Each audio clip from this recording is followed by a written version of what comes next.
which ones I take, I think.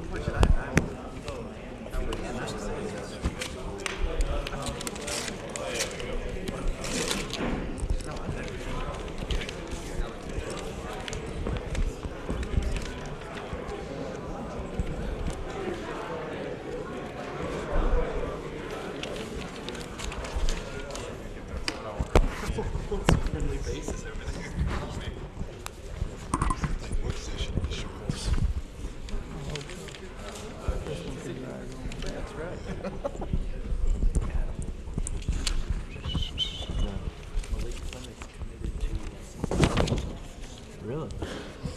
That's pretty big. Our meeting is called to order. Please call the roll. Reverend Campbell. Here. Mr. Gilstrap. Here. Mr. Jones. Vice Mayor Miller.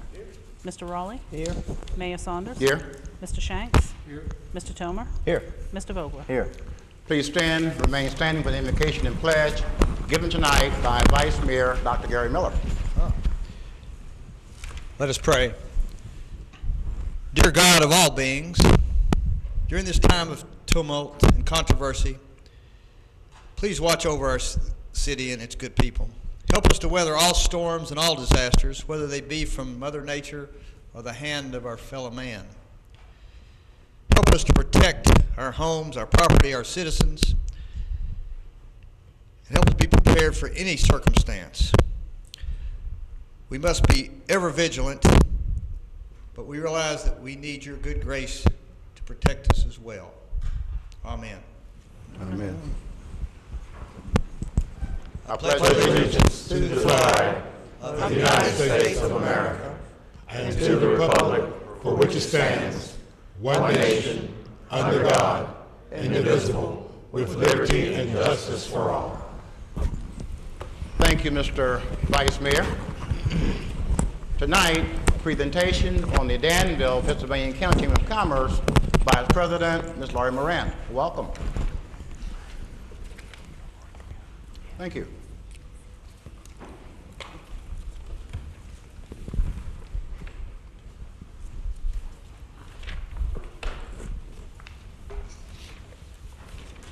Thank you, Mayor Saunders and City Council.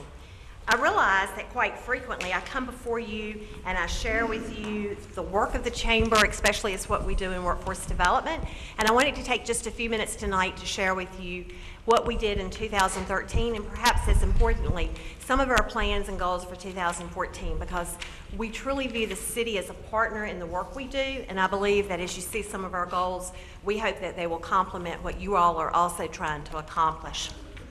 What I've given you is a copy of our annual report and business plan.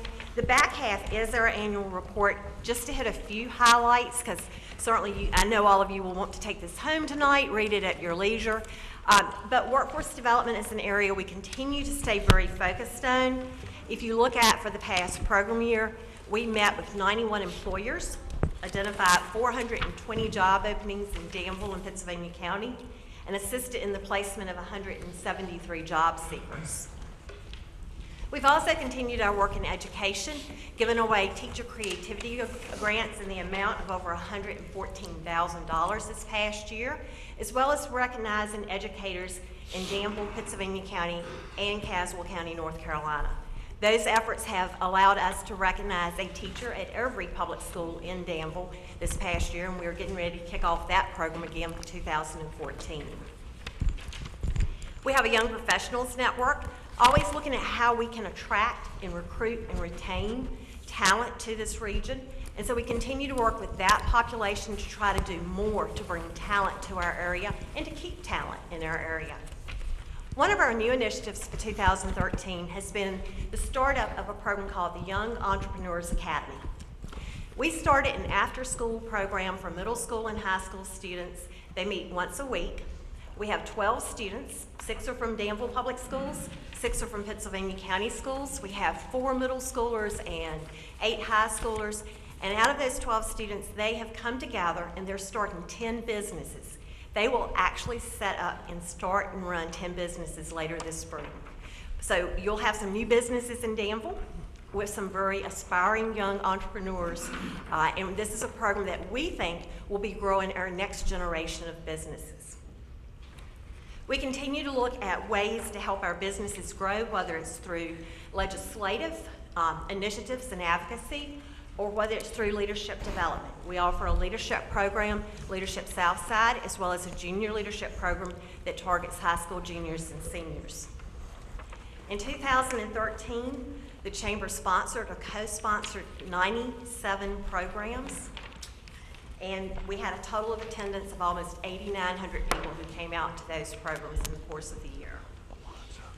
You'll see also other efforts that we had, including our trade show and different events. So a really full year in 2013, and as we begin to look at 2014, many of you may recall that back late summer, we had a meeting with both City Council and the Board of Supervisors. And during that cookout, we talked about what were our dreams for the region. And clearly, that the overriding dream was job creation and economic growth. How do we help our businesses grow? So when our board went into its planning session for 2013, we talked about what do we as a Chamber of Commerce, representing about 700 businesses, how do we help advance that goal for the region? How do we help? Because we believe that the way, or one of the ways that we help every citizen in this community to achieve their American dream is by helping businesses grow and prosper and have the ability to hire more people and create jobs or start their own businesses. So as we've looked at it, you'll see some major initiatives. You'll see a lot that look very similar. We didn't change up what was working, but we did also look at how we advance that cause. One of our goals has been how do we grow our own membership so that we have an even stronger voice to work throughout the region to help those businesses grow and prosper. We've looked at workforce development and education. That will continue to be a major focus as we go forward. Workforce is and will remain one of the top issues as far as the Chamber is concerned about how we help businesses grow. We are currently in the midst of trying to become the first region in the country to be a certified work-ready community. And we are getting closer every day. Our goal is by this summer that we will become the first region in the nation. And I would like to thank the city because you all have signed on and supported that initiative, so thank you very much. The other effort that we're looking at is how do we provide the tools and resources to help businesses grow? So how do we help to be successful, whether it's a new startup business or a small business or an existing business in our community? We're going to be convening some focus groups over the next few months, trying to help businesses to figure out how do we make it easier when they are starting up or when they're growing, and providing feedback to help those who work with them. We're also looking at unveiling later this summer an opportunity of what we'll call Chamber U, which is short for Chamber University, and providing more ways for businesses to access the resources they need. So there will be an online learning portal as well as face-to-face and personal workshops and programs to help businesses that continue to want to grow. We believe that we want to help new businesses come into the area, whether they're manufacturers that offer lots of jobs, whether they're entrepreneurs starting up, or whether it's our existing businesses that want to continue to grow. So for us, it's important that we provide those tools and those resources.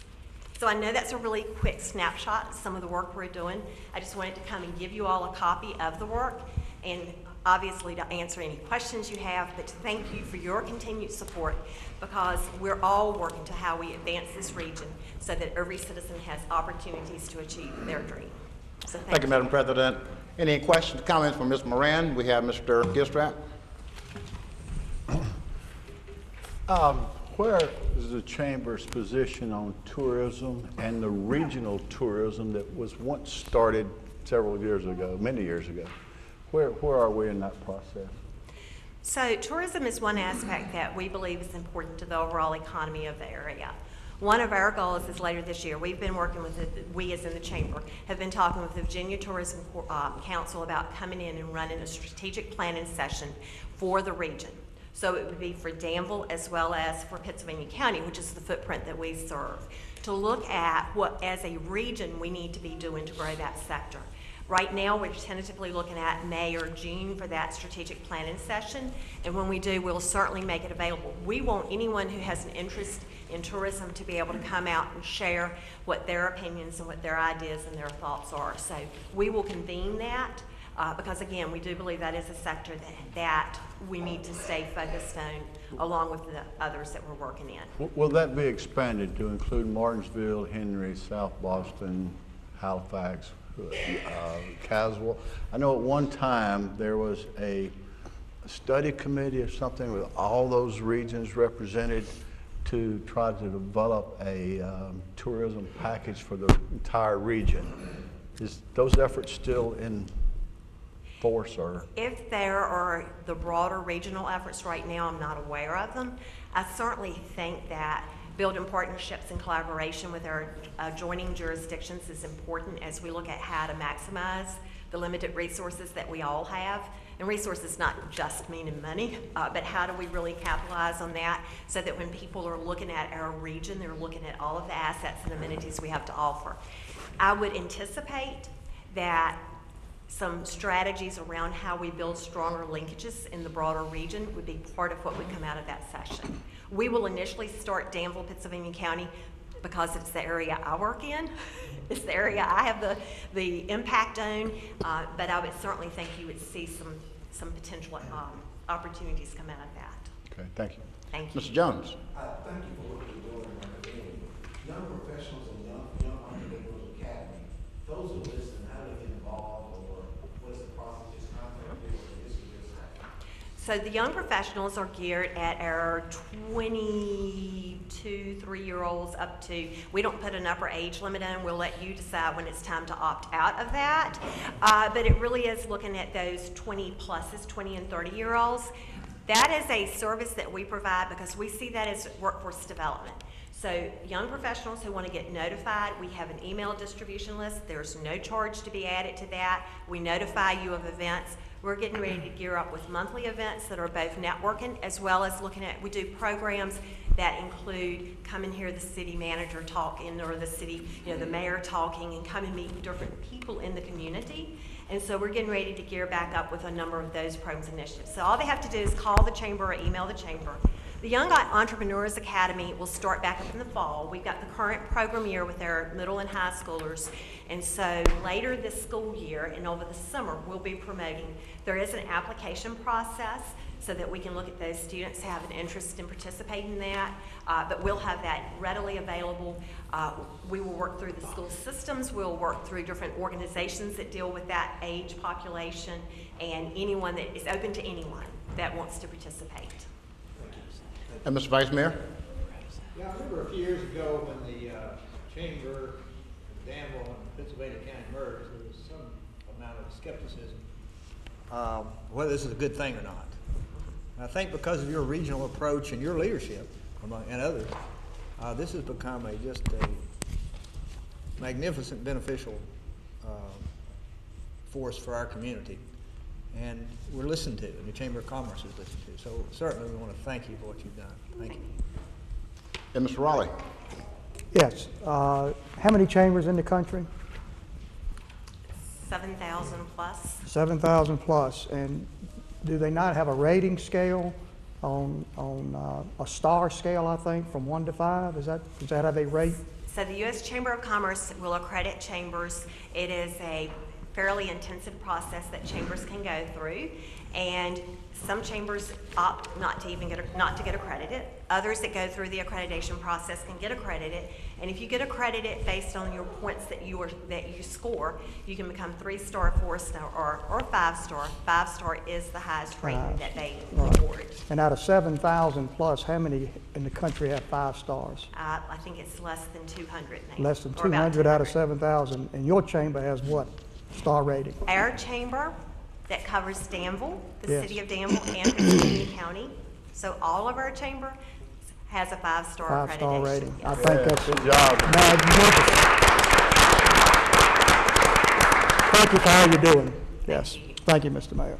I just want to add, for calling Mr. Campbell, that when I served as president of the Pennsylvania County Chamber of Commerce, we went through that process. It is a very, very detailed, grueling process. They ask for a lot of information, a lot of data, and it all has to be verified before the award is given. So I applaud the Chamber, Ms. Moran, her board, all the members, everyone, for achieving that very, very high status. Mr. Campbell.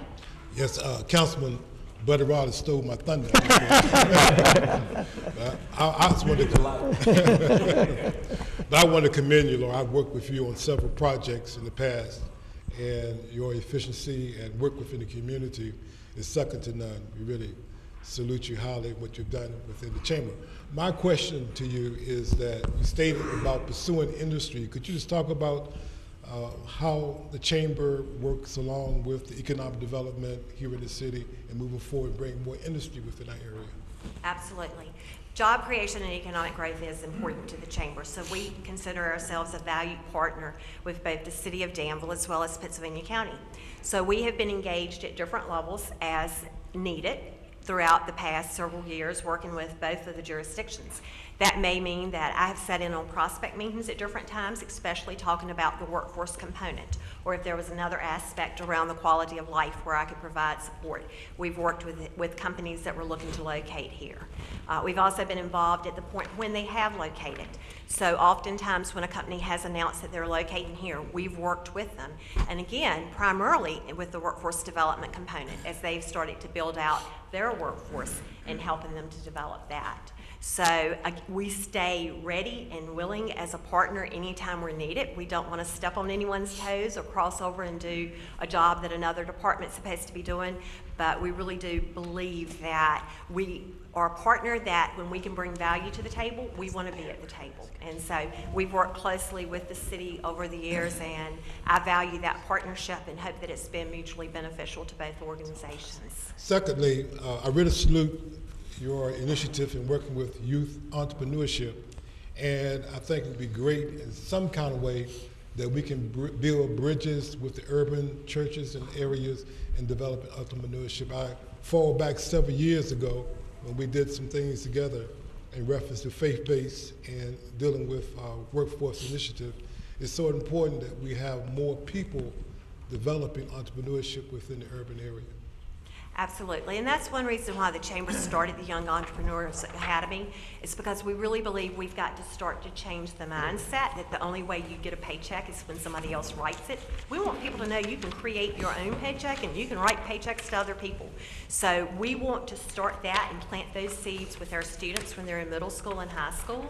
And statistically, they will show that the younger you are when you start your first business, the more likely you continue to start businesses. And that's our goal, is to plant that opportunity and that seed with our young people. And so this has been the first year we've launched it. We're looking for lots of partners and ways that we can interact for future years. So again, anybody that wants to get connected with that program or other programs of the Chamber, please let me know, because we have a staff of 4 people. So we depend on volunteers and the resources of the community to help us do the work that we do. And it really is, we have probably 300 volunteers over the course of the year that step in and help us with the number of programs we do. So anything like that, we welcome those opportunities to partner and to build this region, because it really is about building this region. But the first year, this has been so successful with these young adults. It's great. Yeah, this was our pilot year, so it has been a phenomenal year to look at these young people. There will be, so just so you know, because it's exciting to watch these young people. They will actually, oh goodness, this sometime, I'll give you all the date, because it'll be a public event being held at Averett, where they come up before an investment panel. And we will be giving funding to them. So think Shark Tank on TV. We'll have probably about $5,000 to invest in these businesses. And the young people will go and present their business concept to an investment panel. And the winner, not only will they get funding for their businesses to start, we bring them to get their business licenses and get all of the paperwork done so that they are legally correct and that everything is set up. But we'll designate a winner from Danville and Pittsylvania County who will go in May to Florida to represent us at the regional competition. Madam President, in the event that you are recruiting, Danville is already a member. Okay, and we are proud to be. You have more, Mr. Campbell? No, sir. Ms. Vogler? Yeah, there's 2 groups of people that I think are, absolutely the lifeblood of the future growth and prosperity of Southside Virginia, and that's young people and entrepreneurs. So, to me, this Young Entrepreneur Academy is a home run as far as I'm concerned. I just want to thank you all for that effort, and on top of everything else that you're doing. I think, as it's been pointed out, our chamber is top notch. So thank you for you and for all your group's effort. Thank you. Thank you.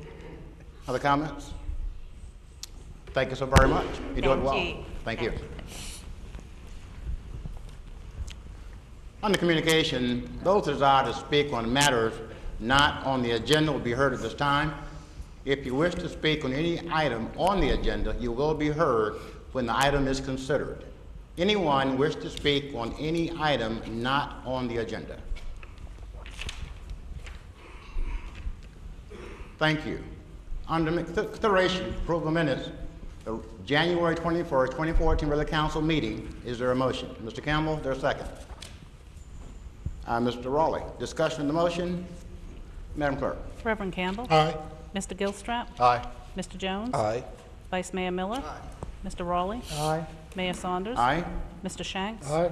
Mr. Tomer. Aye. Mr. Vogler. Aye. Consideration of amending the FY 2014 Budget Appropriation Ordinance to provide for an additional grant allocation to Virginia Department of Conservation and Recreation in the amount of $108,487 for completion of the Riverwalk Riverside Drive Phase 2 Trail Project. Mr. Gilstrap.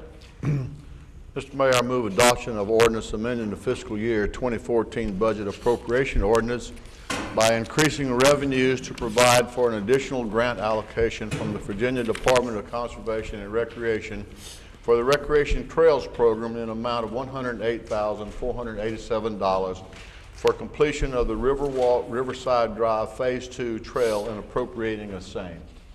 Is there a second? Mr. Vogler. Discussion on the motion. Madam Clerk. Mr. Gilstrap. Aye. Mr. Jones. Vice Mayor Miller. Aye. Mr. Raleigh. Aye. Mayor Saunders. Aye. Mr. Shanks. Aye. Mr. Tomer. Aye.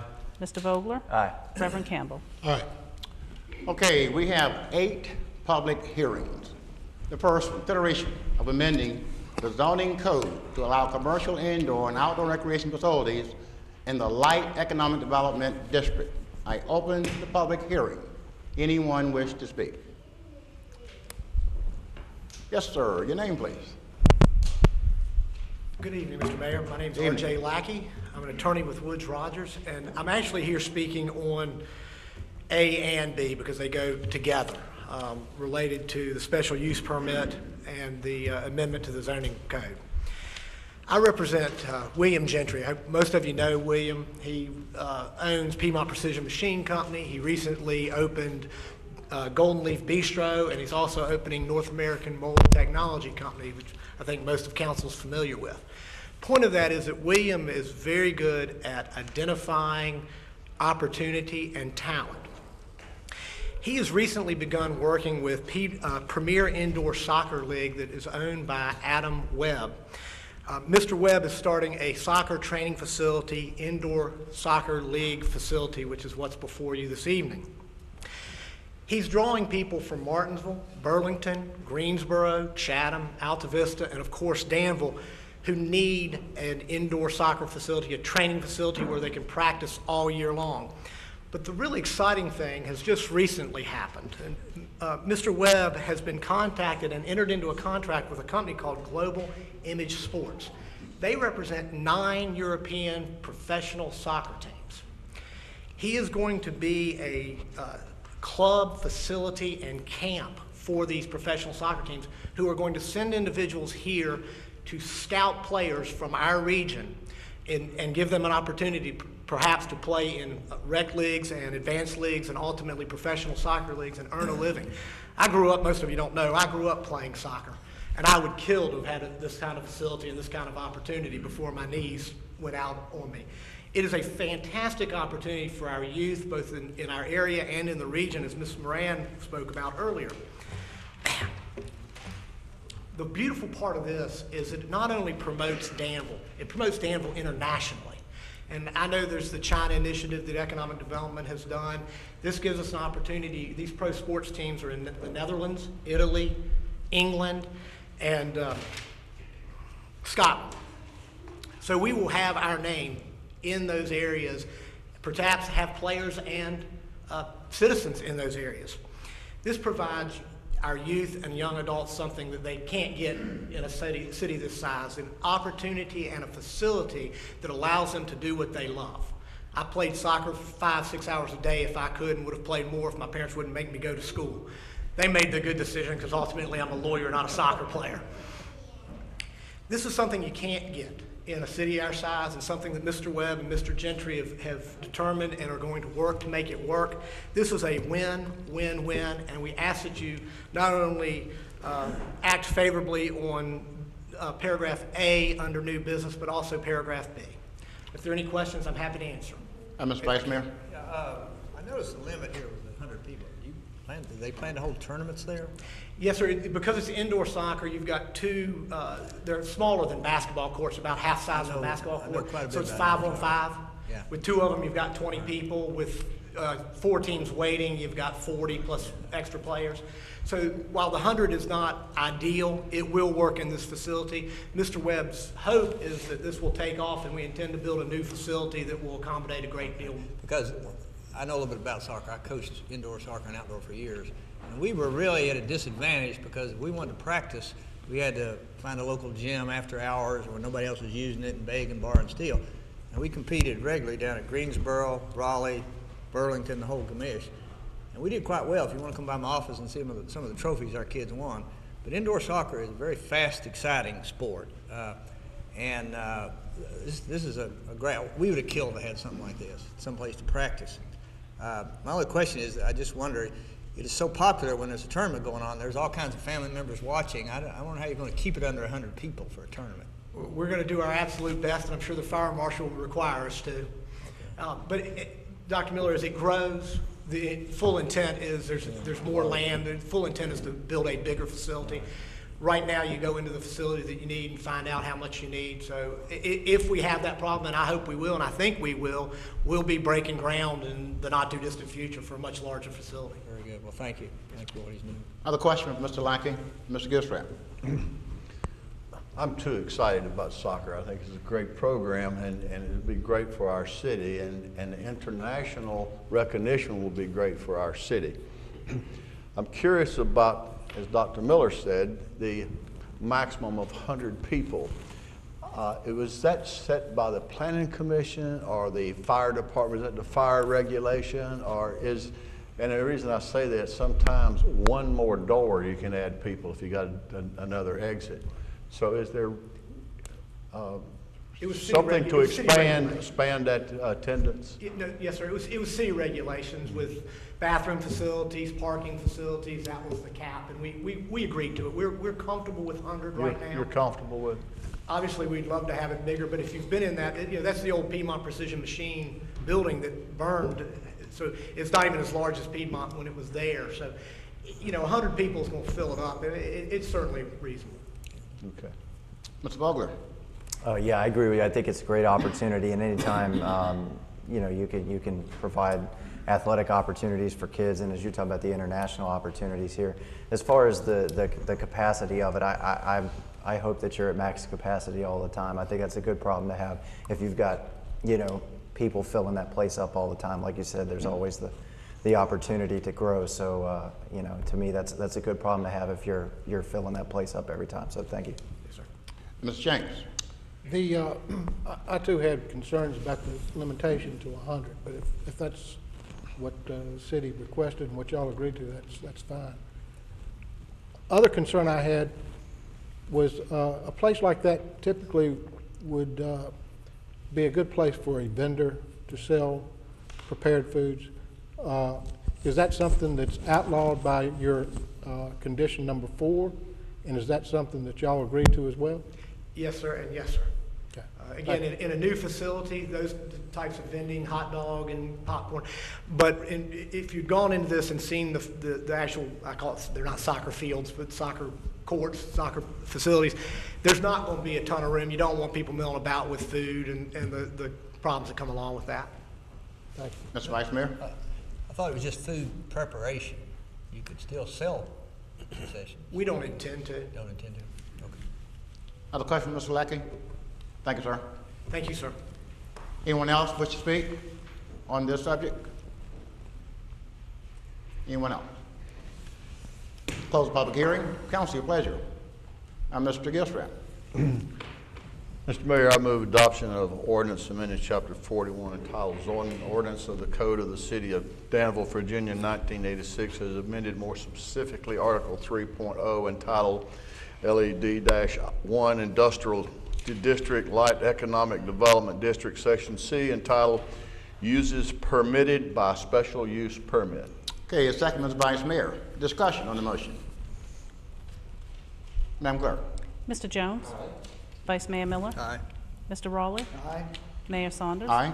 Mr. Shanks? Aye. Mr. Tomer? Aye. Mr. Vogler? Aye. Reverend Campbell? Aye. Mr. Gilstrap? Aye.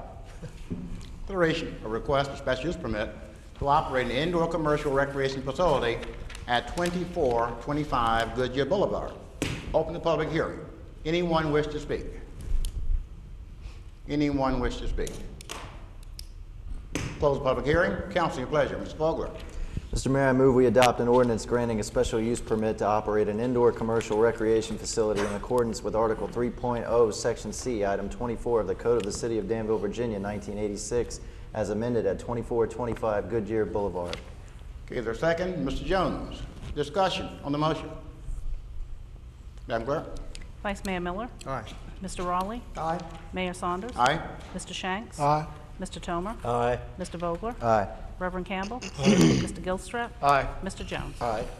Consideration of request for special use permit to develop a cemetery on parcel number 74721 on King Off Drive. Open the public hearing.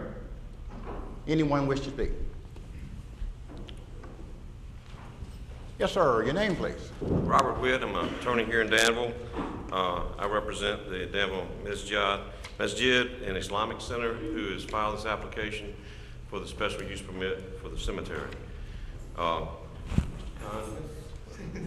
He is the spokesman for them, and I'll let him make a brief presentation as to the nature of the facility, the anticipated, and answer any questions that you may have. Thank you. My name is Khalil Khan. I'm the chairman and board of director for the Danville City Islamic Center. We propose to have this cemetery over at King Half Drive. Is the closest cemetery we do have for the Muslim over here is an hour and a half, which is all the way in Burlington. We do have a small community here, about 35, 40 members, total about less than 100. And 90% of our members are below the age of 50. It's a community that is growing over here. We do have an Islamic center over in 259 Piney Forest Road. And I thought it would be good that if you purchase that land and get a special permit to use as a cemetery, it will be of an invaluable asset to the community over here.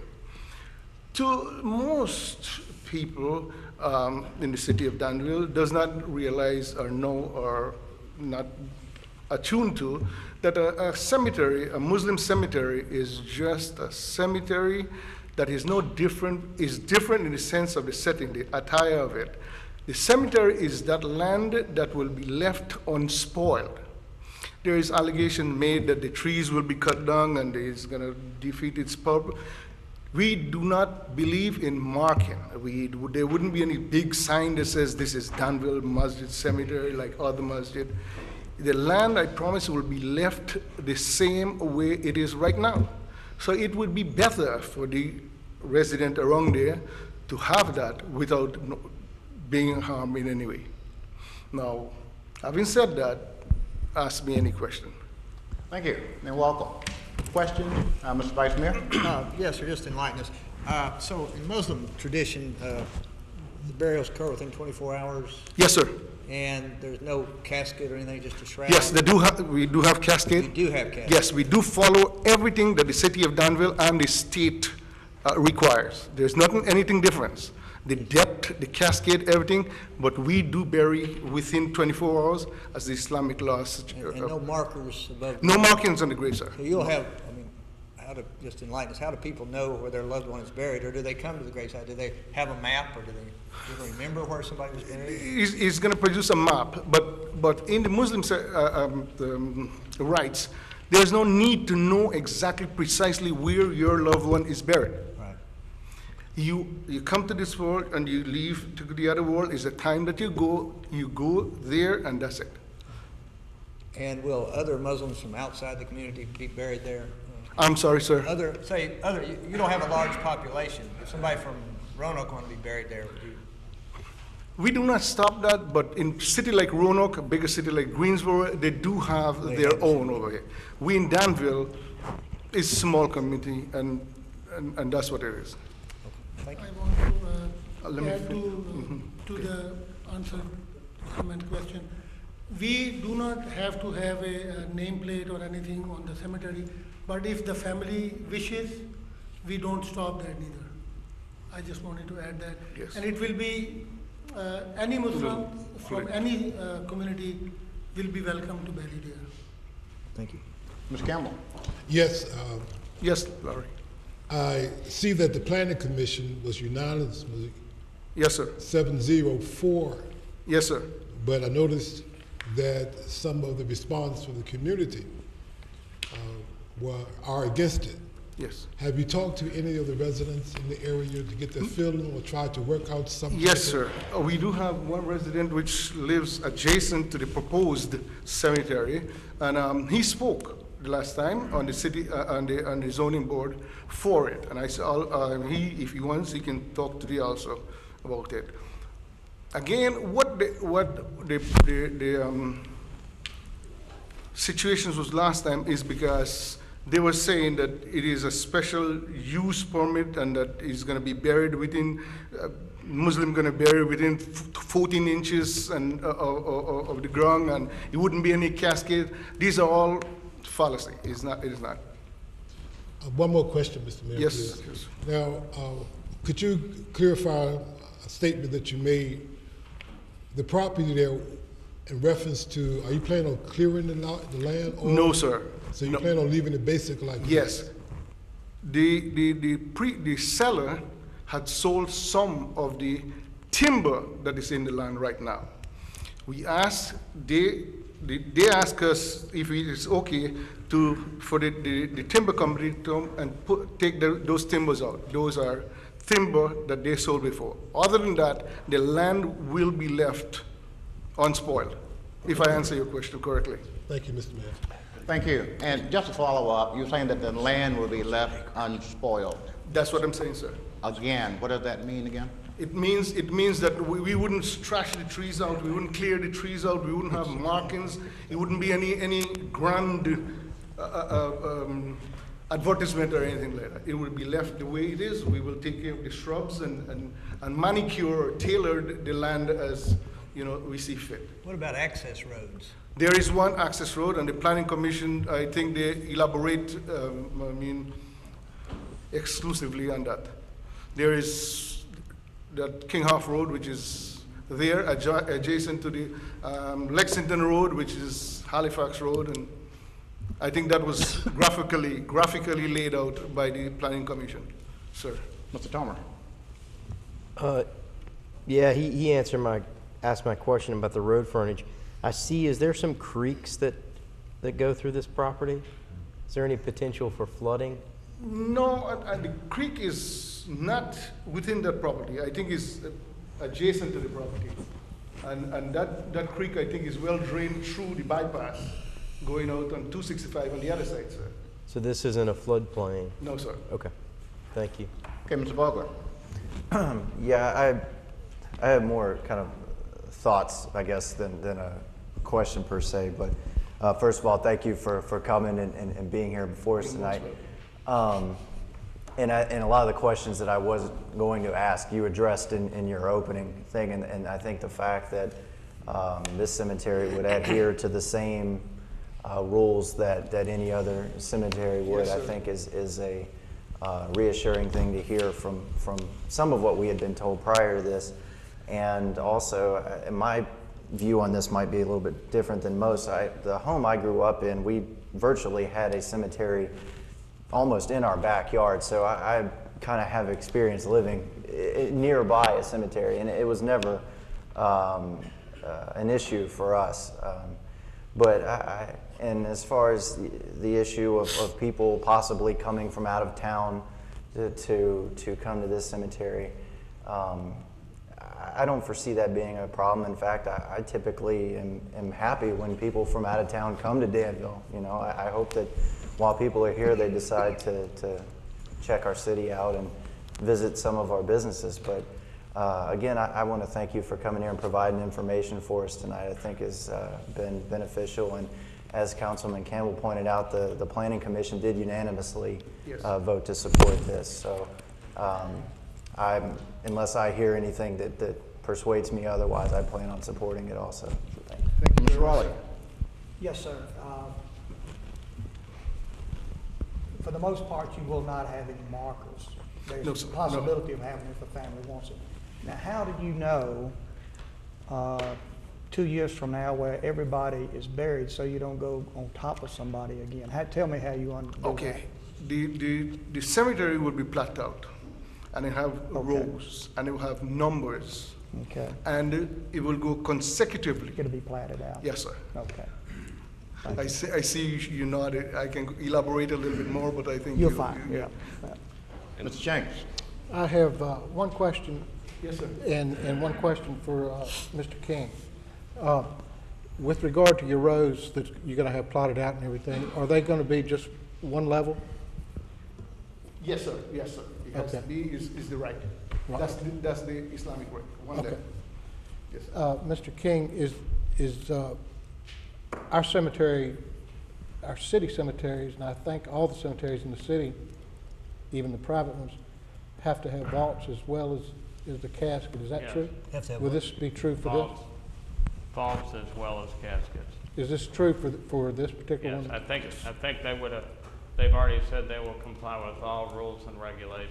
You Yes, have sir. to have a I vault. just wanted to make sure he was aware, and Yes, I want we- to make sure I understood. We had Okay. talked about it in the planning commission, and we adhere to it. If I could address it as well, Mr. Shanks, this will be considered a private cemetery like any other cemetery with a religious background. There's only two requirements that it has. They be buried in a casket and a B, I think 16 inches below ground. They're gonna go 6 feet. But it's not like the city cemetery that requires a vault. Mr. Shanks, you have more? Oh, wait a minute. So they would not have, I think that contradicted what Mr. King just said. Yeah, I don't think, according to the individual that spoke on behalf of the city at the Planning Commission, they indicated, their research indicated on a private cemetery, it had basically just, there was a minimum depth that the person had to be buried, and that was about it. It's not controlled like the city cemetery, Okay, nor is any other church I cemetery. stand corrected on that. Okay. Yeah, and nor is any other church cemetery. Okay, if everyone just give me just a second. Mr. Attorney, we are in a public hearing. that's correct. We're hearing from the public, and we do have some technical questions with regard to policy. Can I hear them now, or do I need to finish the public hearing first? Probably ought to get through the public hearing first, and then we'll answer those questions.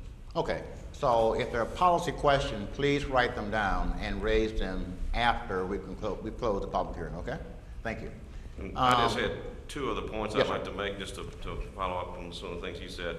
The seller has designated certain trees that they're gonna be harvested. It's not gonna be clear cut. They're just certain valuable trees that they have agreed to allow him to harvest, and that's gonna be done within 4 months of closing. So it's a very minimal thing. It's not going on for a couple of years or anything like that. So it'll be just some valuable trees that he wanted and he's gonna harvest.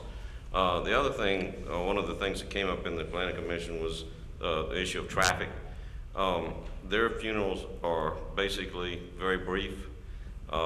They don't have a formal ceremony like Christians do. Basically, the person is buried and they're gone. So it's not going to be any traffic. Basically, it will be a hearse, put the deceased in the ground, cover him up, and they're gone. So there's no traffic issues in that regard because they don't have funerals like we think of funerals. Nobody comes. Okay, Ms. Jones. First of all, again, I want to thank you all for being here. Thank you. In 2013, there was a vision presented to us as a council and to the city of Danville called Danville United and uniting our citizens. I just want to thank you all for being here, and I strongly support this. I hope from our perspective, from the city, as the city is growing, and you heard Lori Moran a few minutes Yes. ago, I hope that this process hasn't been a tumultuous process for you, but I would like to reiterate what Mr. Campbell stated. I will be voting for this, but I hope that throughout that community, some of the people who live in the community who possibly have questions about this, just as you're doing with us tonight, I hope you find time, whichever way this goes, Yes, sir. to find time to spend more time with the people in the community. And once again, I thank all of you who are here. Thank you so much for being here. And Thank I promise Mr. you, and I promise you that, sir, I will go to the community and knock on the doors and make sure I elucidate them on the rights. I appreciate that. Thank you, Mr. Mayor. Mr. Gilstrap. It's, as a private cemetery, Yes, sir. will the owner be selling lots or Yes, sir. spaces? They're donated, they're free Free. to the Muslim community Free to the from Muslim. anywhere, There's no selling, there's no bargain, there's nothing of that sort. regardless of where they live. Regardless of what. It's And, not. and it's the not- closest one to you now is Burlington. Greensboro or Burlington, which is about hour and a half. Burlington? Yes, sir. All right, and Greensboro has one, Greenboro has, and Roanoke has one. Yeah, High Point, which is, but yes. High Point. High Okay. Point. All right.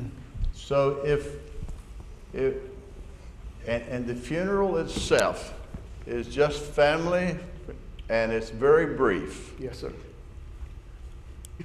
So why would you not use an existing private cemetery in the Danville or even the city cemetery? What, would your religion prohibit that?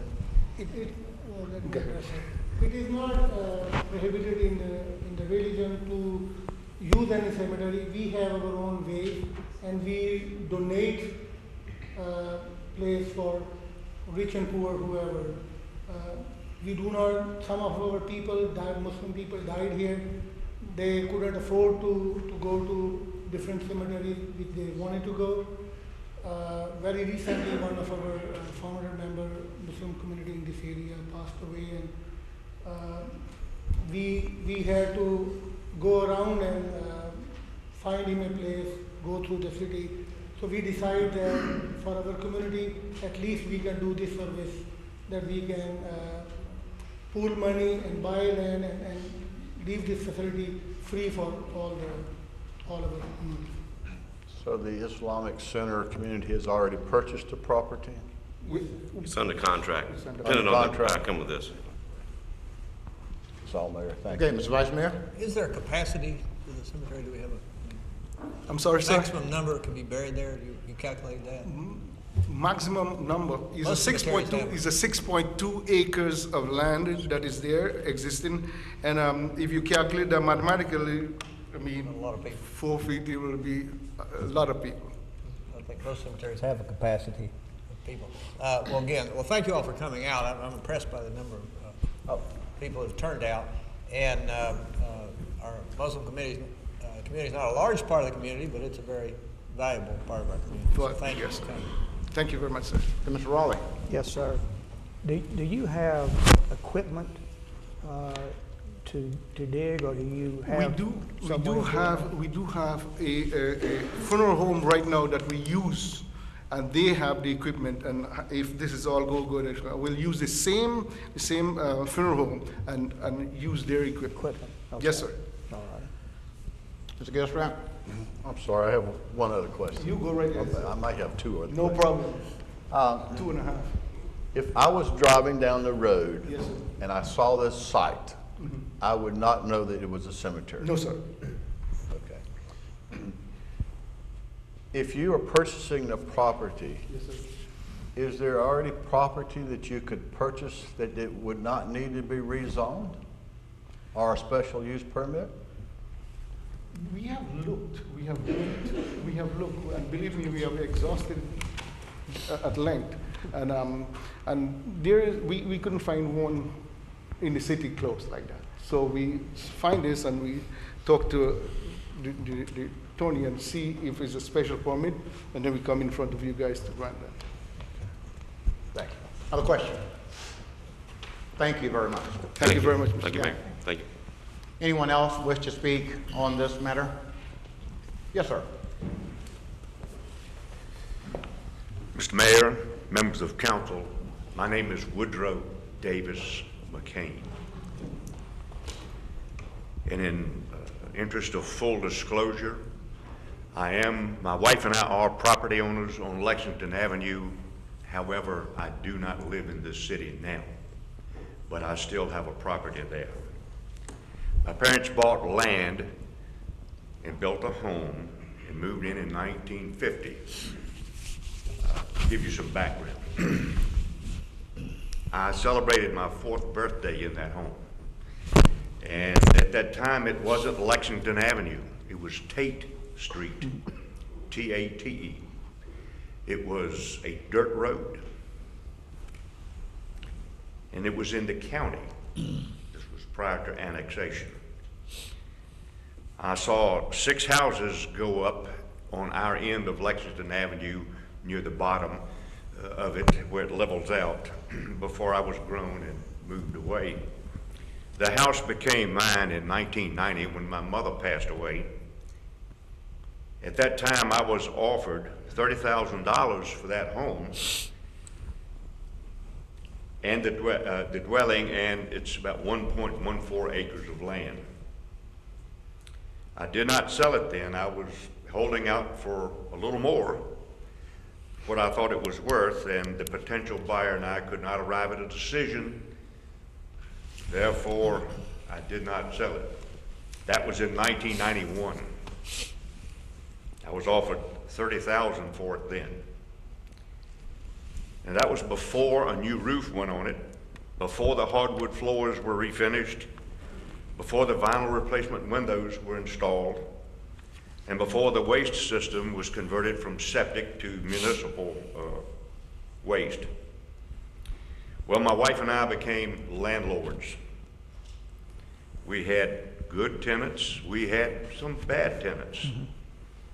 Now, we're both approaching 70 years of age, and we don't want to be landlords anymore. We want to sell this home for a fair price and use the proceeds of that sale for our in-care. Now, just this month, I was in contact with a realtor who did a market analysis of the property and dwelling. They have advised us that the property is market valued at $6,700 below the tax assessment that's on it right now. And that's $1,000 less than the 2002 tax assessment. In other words, we're underwater. We are convinced that the devaluation of this property is, in part, because of the rumors and the negative publicity surrounding the proposed cemetery that we're speaking of. Now, this not only affects us on Lexington, but every other land and homeowner in the entire Glenwood neighborhood. Not just the people on Lexington, but the entire community. Please, in the name of what is right and just, don't throw the good people of Glenwood under the bus. Have respect for what there is now. Their homes, their hearths, their firesides, their good memories. Respect what is and not what could be. And that's a cemetery that a lot of your constituents oppose. In speaking to the not clear-cutting the property, both of my parents are buried in Howlandberger Park. There are trees in that park, but there aren't many. It's difficult to dig a grave and not destroy root systems. Maybe true, they won't cut the trees, but you can destroy a tree from under the ground. It grows under the ground as much as it does above the ground.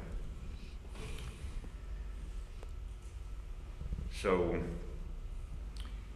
that's all I have to say at this point. entertain any questions that you might have. Any Thank you for questions, the Mr. opportunity. Good. I do. Yes, sir, Mr. Raleigh. What is the tax assessment now?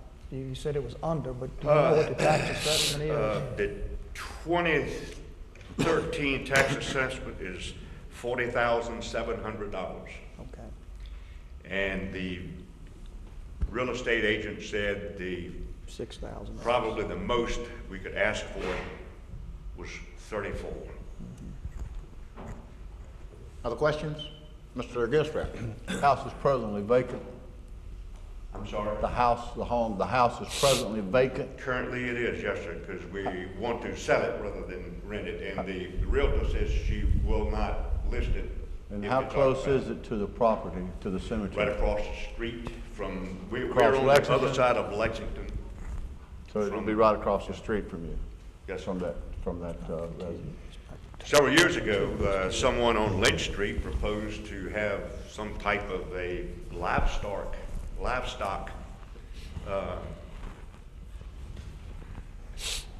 establishment, and we opposed that too. We didn't want to hear cows, chickens, and we certainly didn't want to have the odor of pigs. As you know, I was raised on a farm, and I know what they smell like. So we opposed that, and it was defeated. Outside of the possibility of your property value going down, outside of that possibility, what other objections would you have? I don't have any I don't have any objections to, well, let me rephrase that. I don't want to see any cemetery there. I would rather the property stay as it is. When I was growing up in that community, the only noise we heard was from the locomotives on Tippett's Crossing. And an occasional when the cars would hook up. Now I notice, and I have lost 85% of my hearing. I can hear the automobiles and trucks on the bypass, even inside the home, doing work on it. And if more trees are cleared, the noise is only going to increase, which decreases property values. It's kind of like living next to an airport. You have more, Mr. Gilstrap? Mr. McCain, I heard you say, I believe, and the quote was, "Please don't throw us under the bus." What does that mean? The property values of the people who live there, who have lived there longer than I have, or own the property.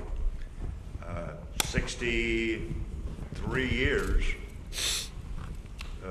I've been associated with that, and there are people on the street who've lived there longer.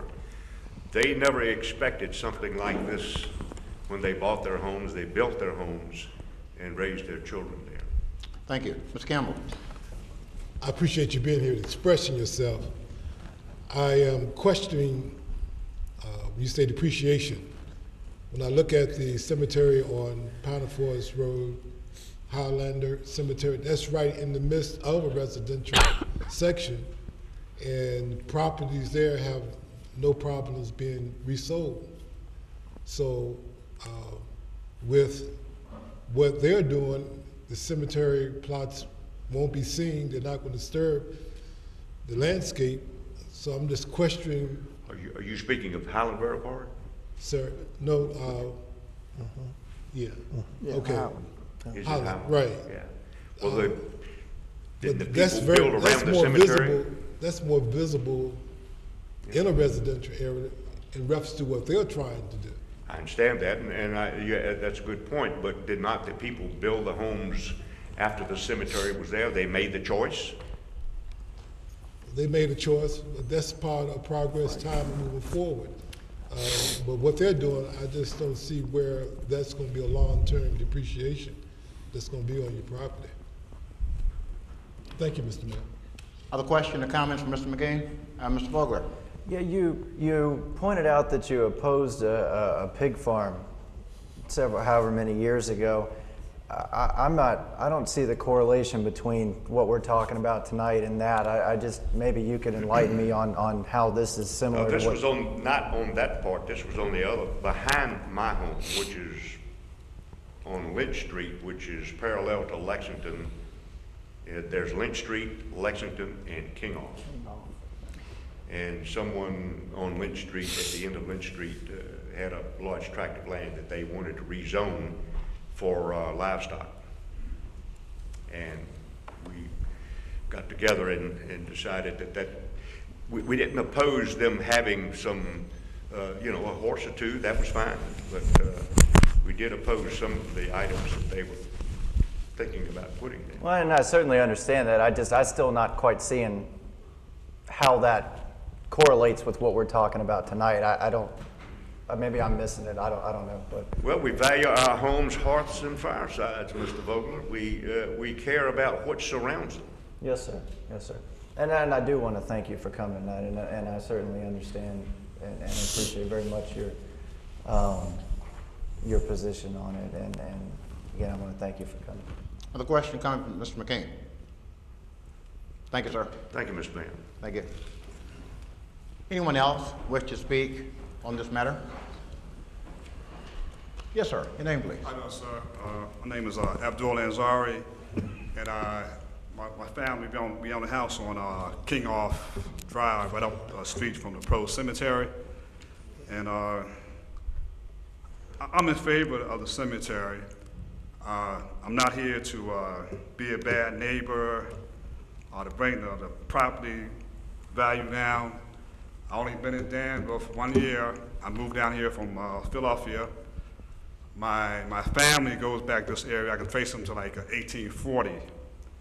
As a child growing up in Philadelphia, my grandmother always talked about Danville, Virginia.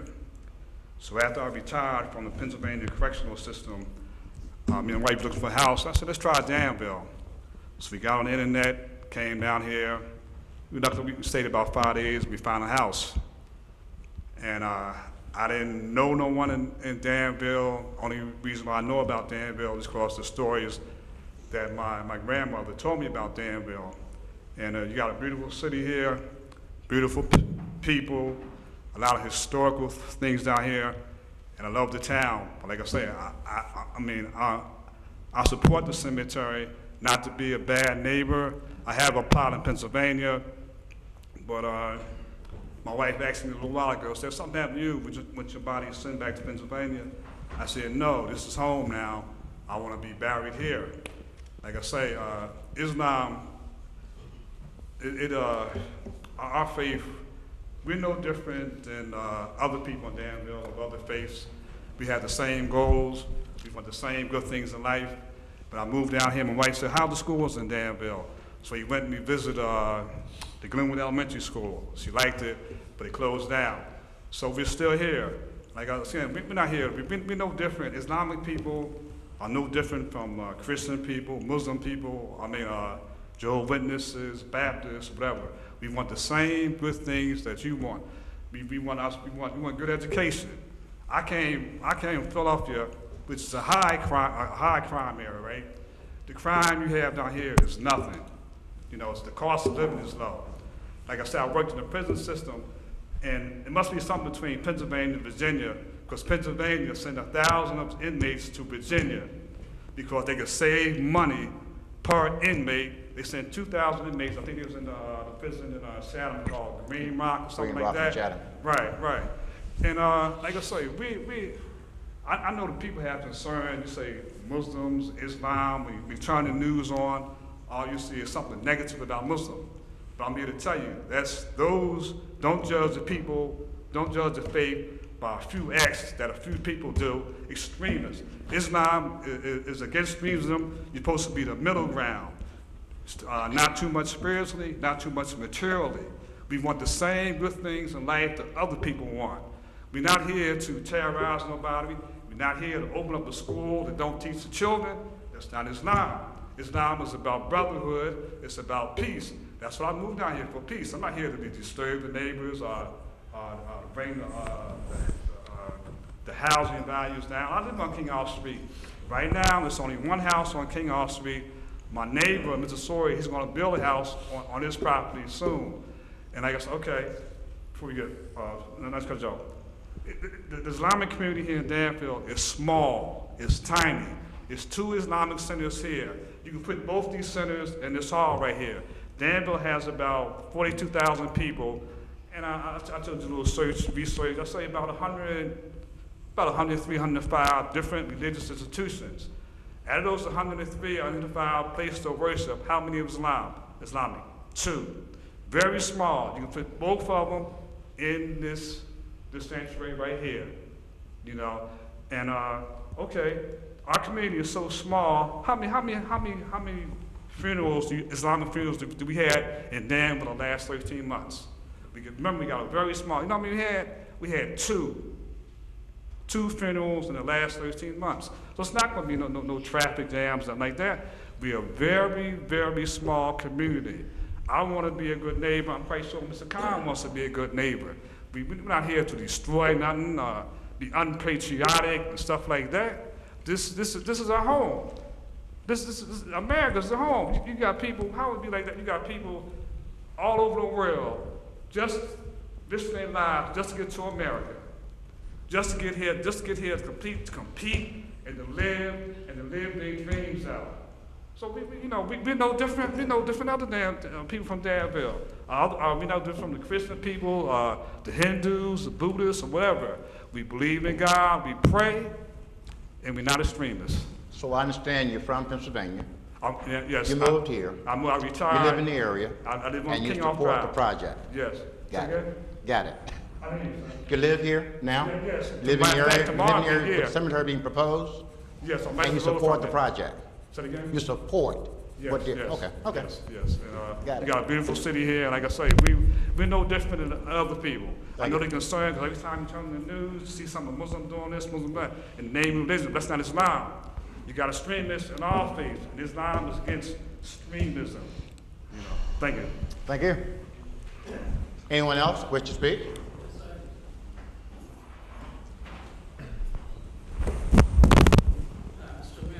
Yes, sir. My name is Abdul Khan. I've been living since 1996 in Danville, Virginia. Really, we do have a small community of Muslim, and we do need a cemetery. Everybody need a piece of land to bury it. Okay.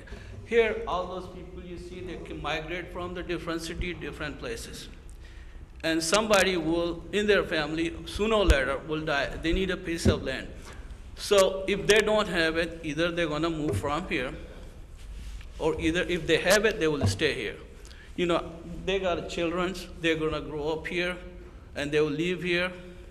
So I request to the mayor and city council member to permit for the cemetery for the Muslim community, you know. And you see, like my friends talk about like a cemetery come, property value go down. No, it's not. Like Mr. Campbell said, there's a cemetery on the Pawnee First Road. There's a houses next to the Pawnee First Road cemetery. I never see a property value go down. That's my question and point to you. So you're in support?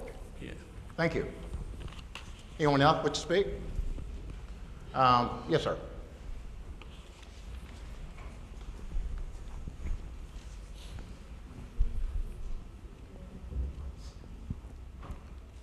Thank you very much for let us come to here to represent our case. You're welcome, sir. And your name? My name is Saeed Al-Fayyar. I will not take long time from your time, but I just wanted to address one issue. I just a newly comer here to United States 7 years ago, and the reason makes me come here to find a free country. Although we are a minority, but what I'm looking for, I found it here. We found a free country, treat us very good. We find the justice here. That's why I love to live in this country and this town. And last year, we have one of our friends, he lived here in America 20 years. And he was a single, no family with him, and he passed out. passed away.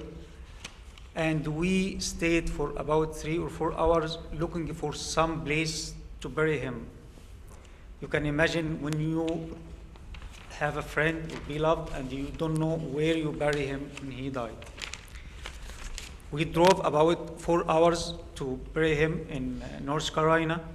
And at this time, I think I live here and I like to live here. And also, I like to die here and find a place to be buried. A couple of weeks ago, I just speak to my mom in country, my home country. She didn't see my sons about more than 8 years ago. And she likes to come here and visit us and saw her grandson. You know what she asking me? She asking me, I am an old woman, if I died there, what are you going to do with my body? I told her, we are working on cemetery, so don't worry, we take care of that. And I wish long life for you, but don't worry because of that. I don't like to go back to my country because I am worried about where I will be buried when I died. Because you gave me a free life here, you give me a freedom here, so I think you will give me also a freedom where I be buried. Thank you for listening to us and hopefully support us in this project. Thank you.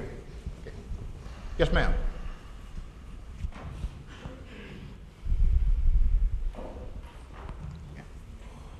Good evening. My name is Nancy Combs, and I'm representing myself and my husband, James. And by their signature, I'm also representing 24 other Lexington Avenue residents who have asked that I speak on their behalf. I thank you in advance for hearing our concerns. I will provide you their signed opposition to this special use request at the conclusion of my remarks. My husband and I own 2 homes on Lexington Avenue, and one is our place of residence. We are strongly opposed to the approval of a special use permit to allow for a cemetery of any type to be developed on the 6-acre tract of land off of Kingoff. It's virtually in the center of our neighborhood. It's not a plot of land outside of a residential neighborhood. It's right in the midst of the streets within our community. It is also visible to us from our front porches, our decks, and our windows. And if you've had an opportunity to visit the land, you will note that it's nearly 100% completely wooded. So that means for access, there has to be clearing. For the burial, as mentioned earlier, there has to be clearing. Again, Lexington Avenue, Kingoff, the expressway. So that means more noise for us. When I first moved into the Glenwood community, there was not an expressway. At night, what I would hear would be the sounds of the creatures of the night. That is not so today, and we certainly do not wish to have more noise from the highway. If this variance is approved, this would be designated as a religious cemetery. And as I learned at the special Planning Commission meeting in January, religious cemeteries are exempt from the Virginia cemetery laws. The only legal requirement that can be imposed is that burials must be 12 inches under the soil. Approval of this permit would permanently open the door to allow traditional burials, and I'm not opposed to any other religion. I am one of the most open-minded individuals you will ever meet. I would say that to my death. According to my research and information at that Planning Commission meeting, they are buried 24 hours after death. Their body is washed. It's covered with a special cloth as part of their religion. A sheet is used to cover the body. It's closed on ends with rope to prevent the body from coming in contact with the ground, and traditionally a coffin or vault is used. And while we may hear that there are intentions to be buried following what might be our normal customs. If approved, it cannot be enforced. The only thing that can be enforced is that they must be buried 12 inches under the soil because it would be a religious cemetery. But in either case, whether it's a religious cemetery or whether it was a request for some other type of cemetery, we are opposed to this, again, because it's right in the middle of our neighborhood, not on the outskirts, not off of the main highway, just outside of our neighborhood. It's right in the midst of our neighborhood. The only way that you can access Kingolf is through Lexington Avenue, whether that's 2 visits a month, 1 visit a month, whatever that might be, whatever the clearing time's going to be, any traffic for development, that activity is going to come straight through our neighborhood. Please understand, this is not a religious issue for us. We are of utmost gratefulness for the people who fought and died for our religious freedom. And we appreciate that more than words can express. So again, to us, this is about location, location, location, community dedication, property depreciation, and the call to take a stand on something that really matters to us. And that is, for us, our neighborhood, where we live, our place of refuge. With regards to location, again, there has to be a more appropriate place to have a cemetery. This is a large city. There has to be other land that's more appropriate off of a main highway that is not a heavy residential area. With regard to location, my husband and I have resided in the Glenwood community for a century, and our actions speak louder than words regarding our dedication to our community and our city. Not by virtue of purchasing real estate and simply residing in Glenwood or the city, but truly through our dedication, our labor of love. This is the community where my husband has spent his entire life.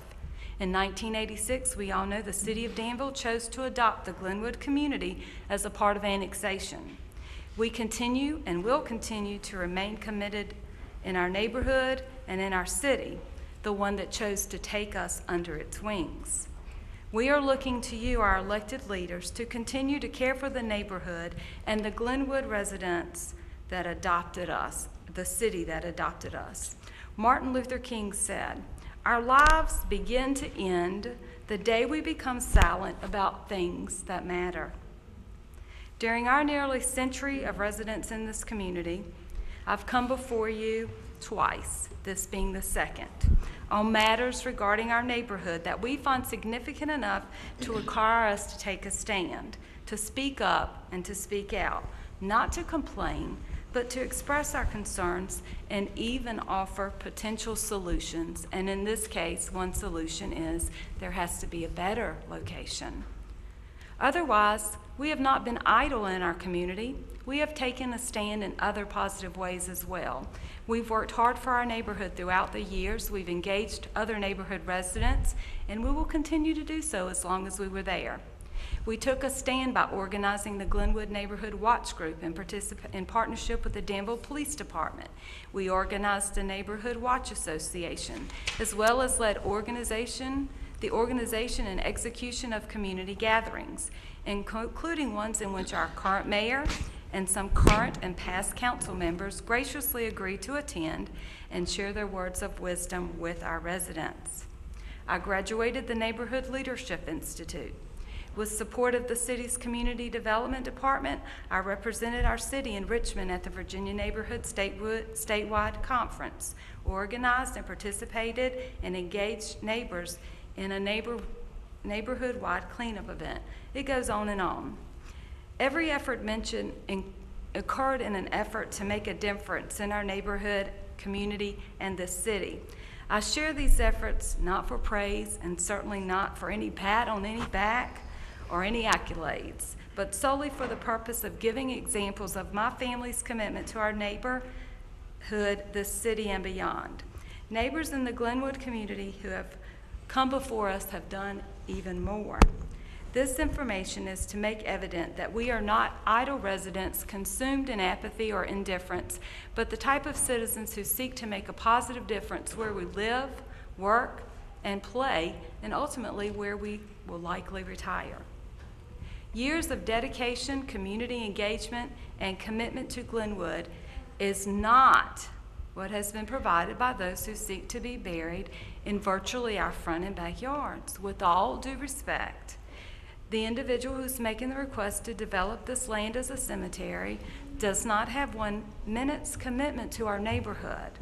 Furthermore, in our research, we could only locate one Islamic cemetery near Danville, and that is south in North Carolina, about an hour and a half's drive.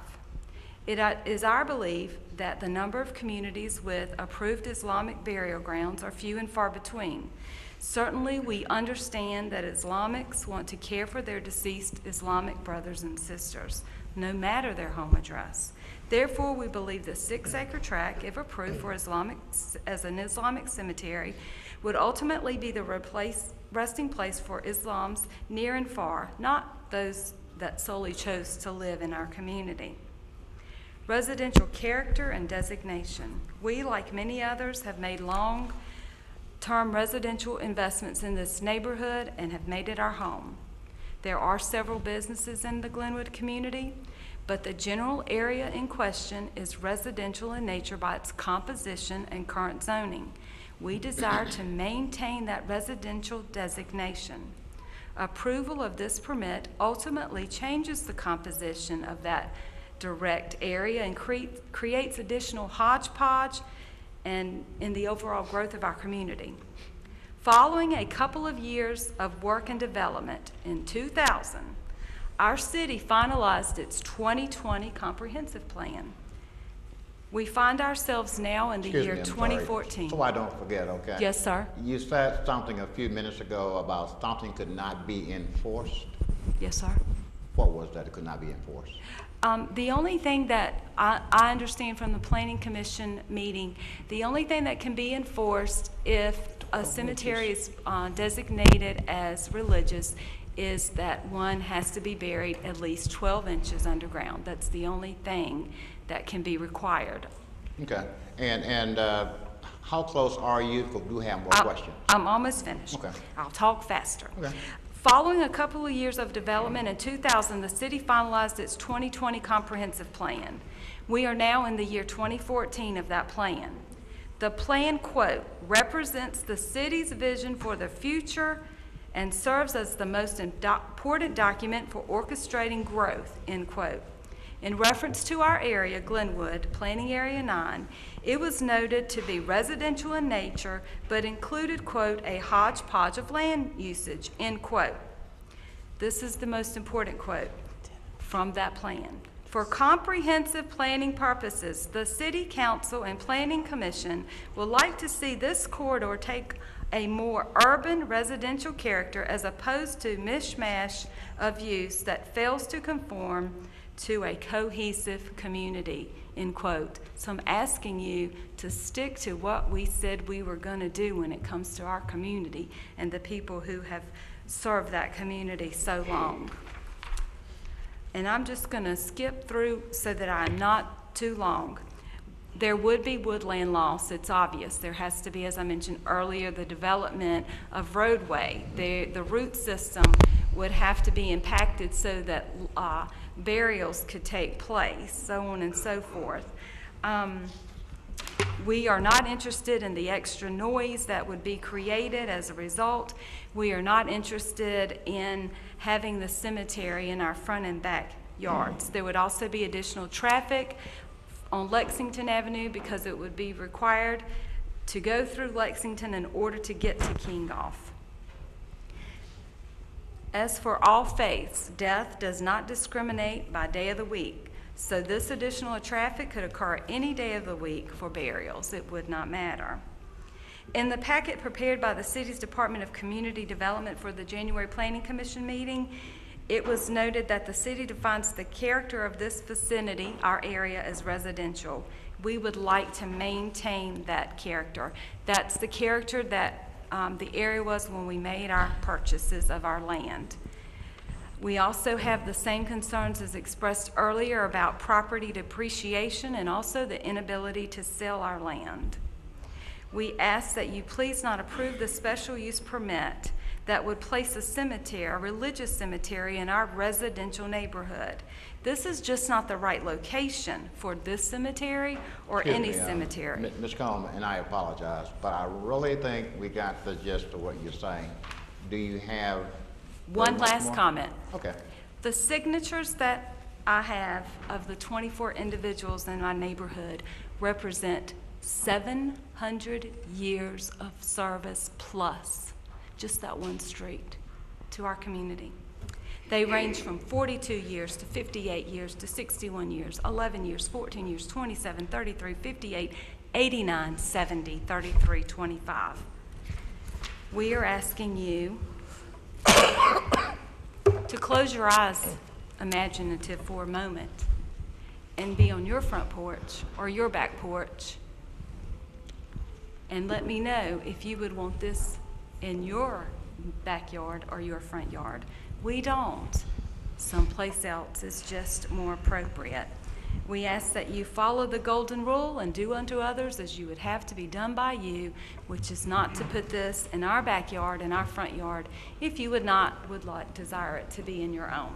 So thank you, and thanks for allowing me the extra time. Again, I was representing 24 people, and I have those signatures as well as 3 letters and then information that. Okay, and feel free to give those to our clerk. We'd appreciate that. Okay, Mr. Vice Mayor, Mr. Gilstrap, and Mr. Raleigh.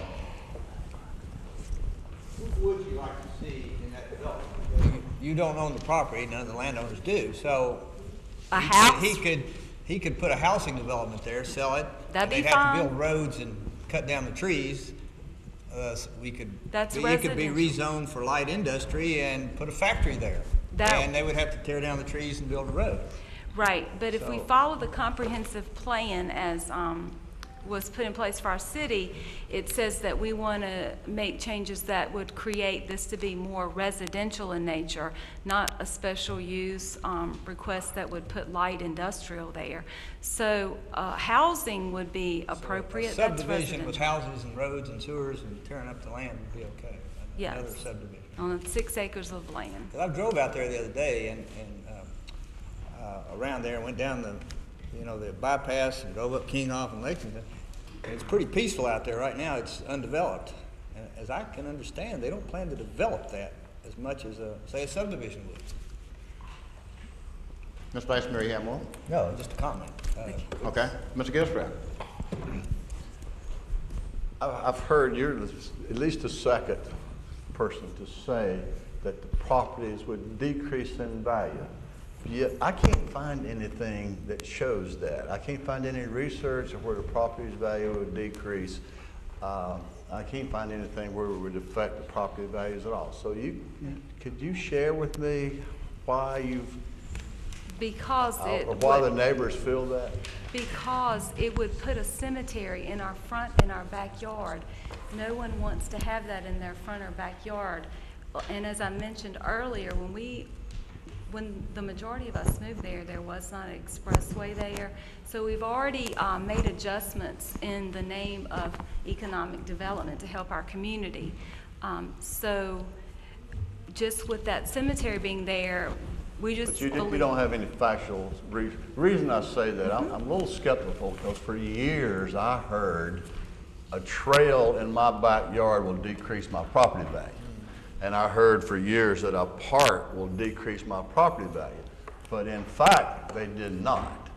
So I would feel more comfortable if you could share with me some evidence where property value is actually decreased. I understand you're not wanting a cemetery in your middle of your neighborhood position, but I don't understand unless you got some factual information to share. I couldn't find it on the internet. It's just what those of us who live on Lexington Avenue, both individually and collectively, believe. This is what you believe. Yes, sir. Mr. Gilstrap, you have more? I have one other one. Did these same residents, who appeared at the planning commission to oppose the a cemetery? I'm glad that you asked. If you will look when you have a chance at the signatures, you will see that the majority of the people that live in that community are seniors and or disabled. There was one lady who did her best and she made it here. It took everything she had to come to that planning commission. I'm talking about gentlemen who can barely make it to their mailbox each day to get their mail. So our community is more senior in nature, and that's how. Because of their age Yes, or sir. disability, they could not attend. Exactly. Okay, that's all, Mr. Mayor. Okay, Thank Mr. you. Raleigh. I just want to follow up on Dr. Miller's question. A couple of reasons that you had said that you opposed it in the 24 people you represent. It would be more traffic and it would be more noise with trees going down. But you say that if somebody came in and took that 6.2 acres and developed another 40 houses, that's going to bring you more traffic because the trees are going down. It's going to bring, more traffic because of the homes, and the noise would be up. But you would not oppose that. I understand your point in that, and the reason why I would feel that I wouldn't oppose that is because this plan that our community had a chance to make contributions to, and I had a chance just like all of the other people in this community. It states that we want this area to be more residential in nature, and such a development would be going that direction. Right, but so your answer would be yes, you wouldn't mind more traffic? Because I couldn't mind it, and I'm saying that because I'm in support of what we have in that comprehensive plan. Right, and one other question, Mr. Mayor. The gentleman that owns the land right now has said that he wanted some of the trees down. If he continues to own that land, he could cut it all down and sell it. He could harvest all of it. That's and that would not be to your liking either, if they harvested all the trees. Right, but that would be something that he already owns and a decision that he could make. What we're talking about today is something that requires a special approval because it's outside of what is currently allowable by the designation of that property. Mr. Raleigh, you have more? Thank you. No, man, that's fine. Thank you. Mr. Jones. I remember when you came before council for another, and one of the things I asked that landowner to do with you all was to meet with you all, and I personally came out there myself, and there was a meeting. Earlier tonight, I asked the same thing. I asked, would they meet with you all?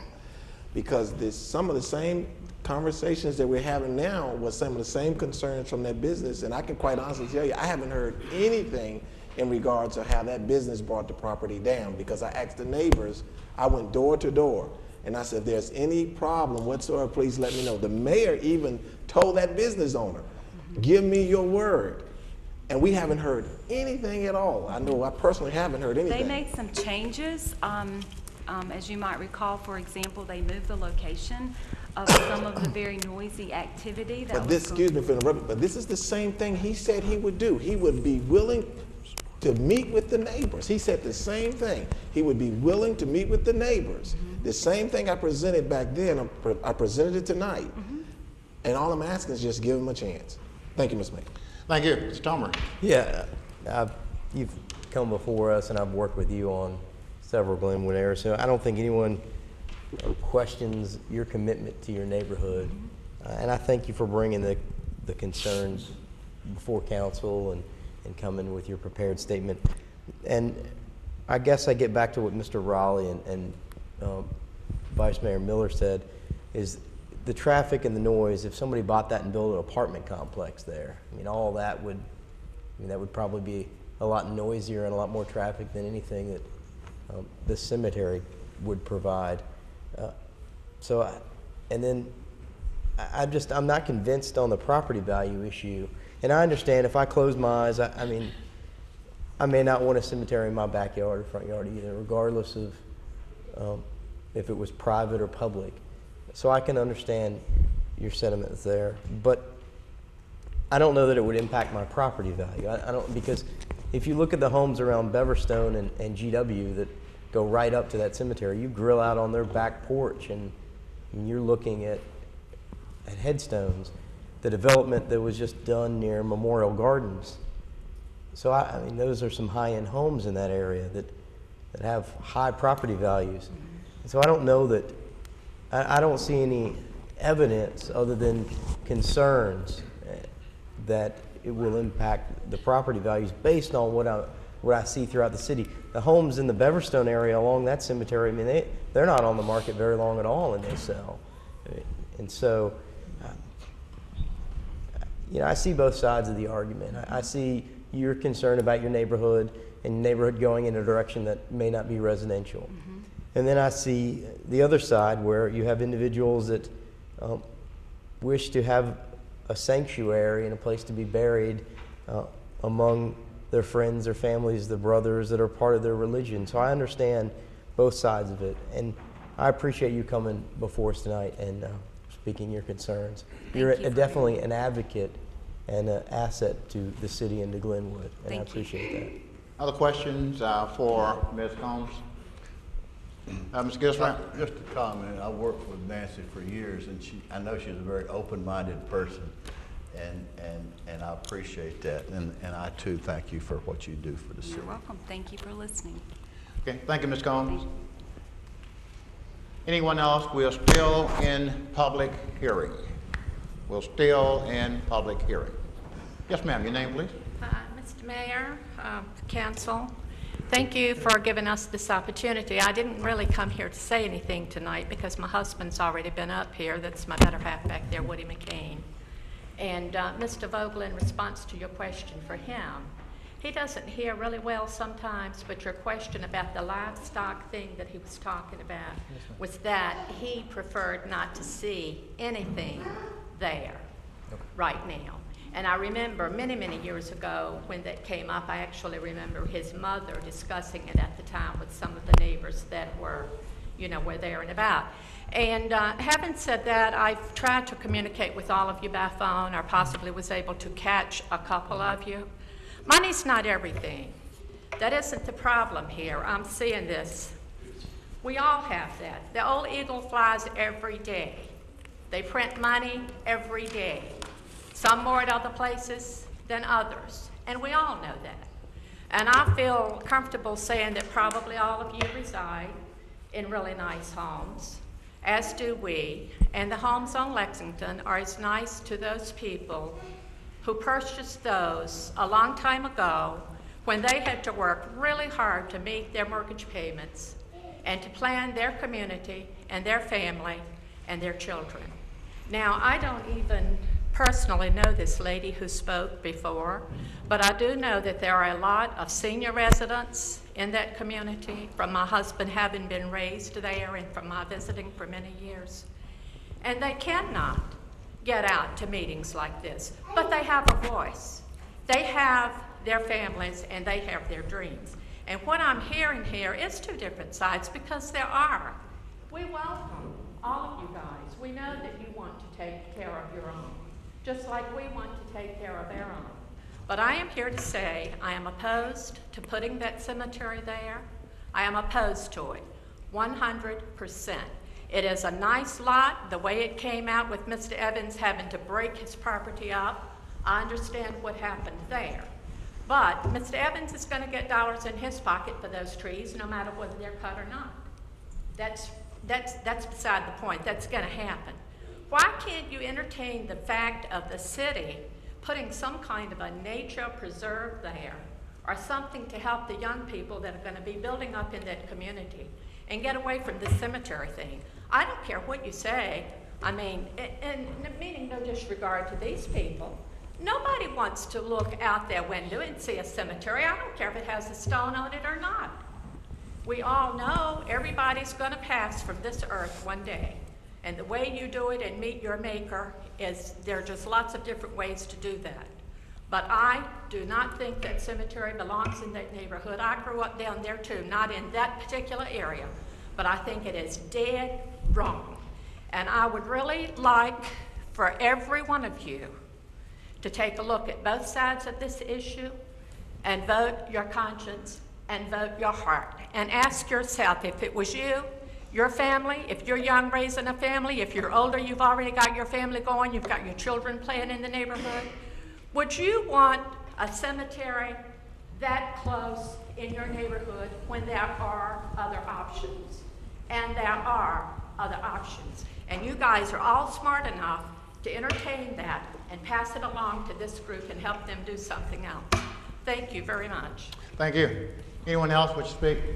Anyone else? Yes, sir.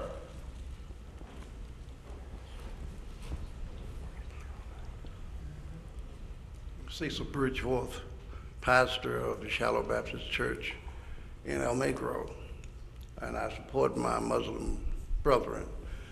I pastor in a community where the center of it is a cemetery. It's called Oak Hill, and it has a lot of beautiful oak trees. And I'm also a commissioner on the Housing Authority, and we just built $80,000, $90,000, $100,000 houses right next to the cemetery. So if we thought that having that built near a cemetery would take down the value, I don't think we would have built it. Where Liberty Hill, Liberty View used to be, we now have beautiful homes, and the cemetery is right there. I think that it comes to a respect of the dead. In El Magro, it is a predominantly black cemetery. And until recently, we were able to be buried in Hallenborough Park. As a matter of fact, I was told that the best neighbors you could have is those that are in the cemetery. As far as value, no, I don't see where you would bring down your value. If you look at all of the cemeteries in the city, they are near residents, especially more floor gardens, beautiful homes right next door to it. It's about being your brother's keeper and being a good neighbor. And if the individual desired to sell his property for that purpose, knowing that it's for that purpose, then I believe that they have a right to do so. It's not that, well, you just can't get around it. Cemeteries are where folk live and where folk die. So I support, and I would encourage you to support also, that they are few in number, but they do have an impact in the city, and that we respect their requests. Thank you. Thank you. Ladies and gentlemen, we have been on this one for nearly an hour, and council want to make certain that each person has the opportunity to give his or her views, and that's what we are trying to do. But it's been nearly an hour. We're still in public hearing. Anyone else wish to speak before we close the public hearing? Anyone else? Yes, sir. Your name, please. My name's Thomas Boteet. I'm not Islamic, but I think for the cemetery, I think these people got a right to be buried close to their families, just like all of you sitting here has your parents around you. Nobody wants to go 2 hours to see the relatives. I wouldn't want to. So it's something we may take for granted, but it's just the right thing to do. Thank you. Thank you. You have a question for him? Yes, sir. Did you have a question, Mr. Yes, Campbell? I do. Only 10. Question for you, sir. I didn't quite hear you at the beginning. You said you live within that area? No, I don't live within there. You do not live in there? No, I live in the city of Danville. Okay, thank you, sir. My relatives go back to the early 1800s here. All right. Thank you, sir. Anyone else wish to speak? Anyone else wish to speak? Close the public hearing. Council, your pleasure. Mr. James. Mr. Mayor, I've listened to both sides for the last couple hours, and I appreciate the opinions of both sides. And the first house I ever owned. Excuse me, I apologize. We may have a point of order, I don't know yet. Okay. Mr. Whitfield, we need to get a motion before we can discuss it. Probably need to get a motion in a second, and then Okay, discussion. Mr. Mayor, then I would have a motion. Okay. I move that we approve the request for a special use permit to develop a cemetery on parcel number 74-721 on King Oak Drive in accordance with Article 3E, Section C, Item 4 of Chapter 41 of the Code of the City of Danville, Virginia, 1986, as amended, otherwise known as grid number 3709, block 003, parcel 2 of the City of Danville, Virginia zoning district map. Is there a second? Mr. Jones. Now we have discussion, and thank you for your indulgence, Mr. Shanks. You have the floor. Okay, thank you, Mayor. As I was saying, and I'm sorry I was out of order, I apologize. I've listened to both sides, and I appreciate both sides, and I reflect back on the first home I ever owned, which I loved dearly, in Roanoke, which was backing up to a cemetery, and as Mr. Reverend Bridgeforth said, that's the best neighbors I ever had. In looking at this particular site, it would be preferable, in my view, to have a cemetery on a major frontage road, on a major road. However, this is just off of Route to 58 East, South Boston Road, and I feel it's appropriate location for a cemetery, and I feel like some of the concerns may be somewhat misplaced, but I appreciate those concerns. So I would encourage supporting this motion or this special use permit. I did have one question for the attorney, and that question was, or maybe it's Mr. Gillett, as perhaps some type of compromise for the neighborhood. I understand this would fall under a religious cemetery guidelines and therefore exempt from city code. But my question is whether conditions such as a buffer, since the western property line is entirely creekside, whether a buffer is permitted as one of the conditions of the application. Say a 30 or 40 foot vegetative buffer, natural buffer. Since this is a special use permit, council. Excuse me, Mr. Gilley, could you pull that microphone in a little bit? Thank you. Thank you so much. Sorry? Since this is a special use permit, council can put any conditions on it that they see fit. So yes, a buffer could be required if council deems it necessary. And I realize that there's a motion on the floor, but we had to get there before, I guess, this discussion took place. Mr. Gilley, do you agree in looking at the land use or the aerial photograph that the left side, the west side of the property is along a stream?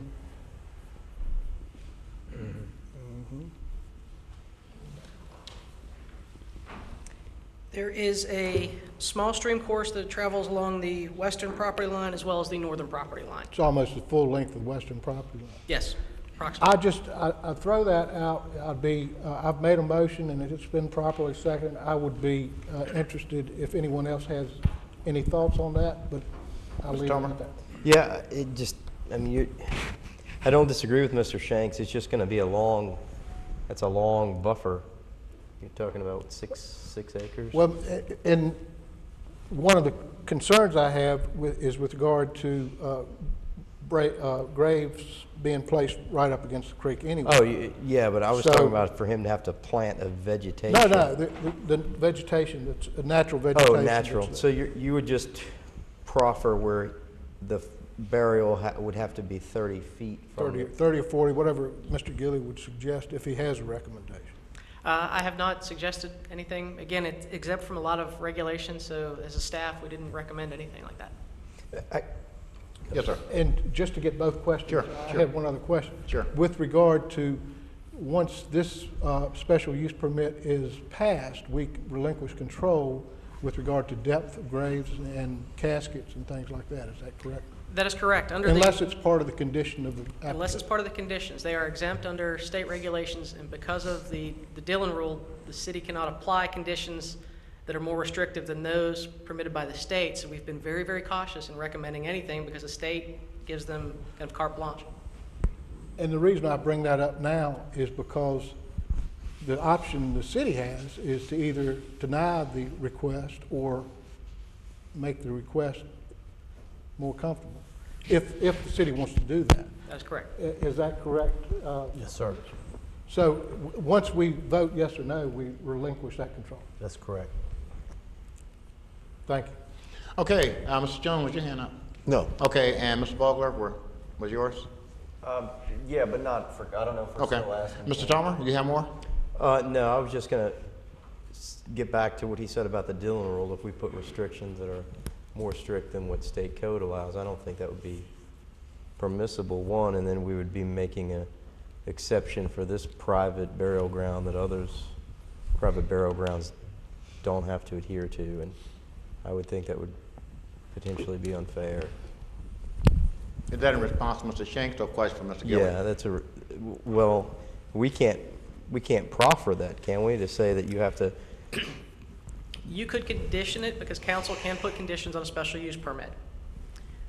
And our attorneys here, the state doesn't require anything above and beyond. So it's always questionable when we step above and beyond what the state says.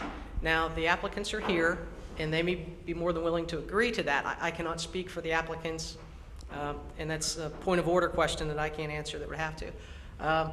In talking to them, I don't see why they wouldn't be willing to do something like that. They've tried to do everything that has been asked of them as far as I know.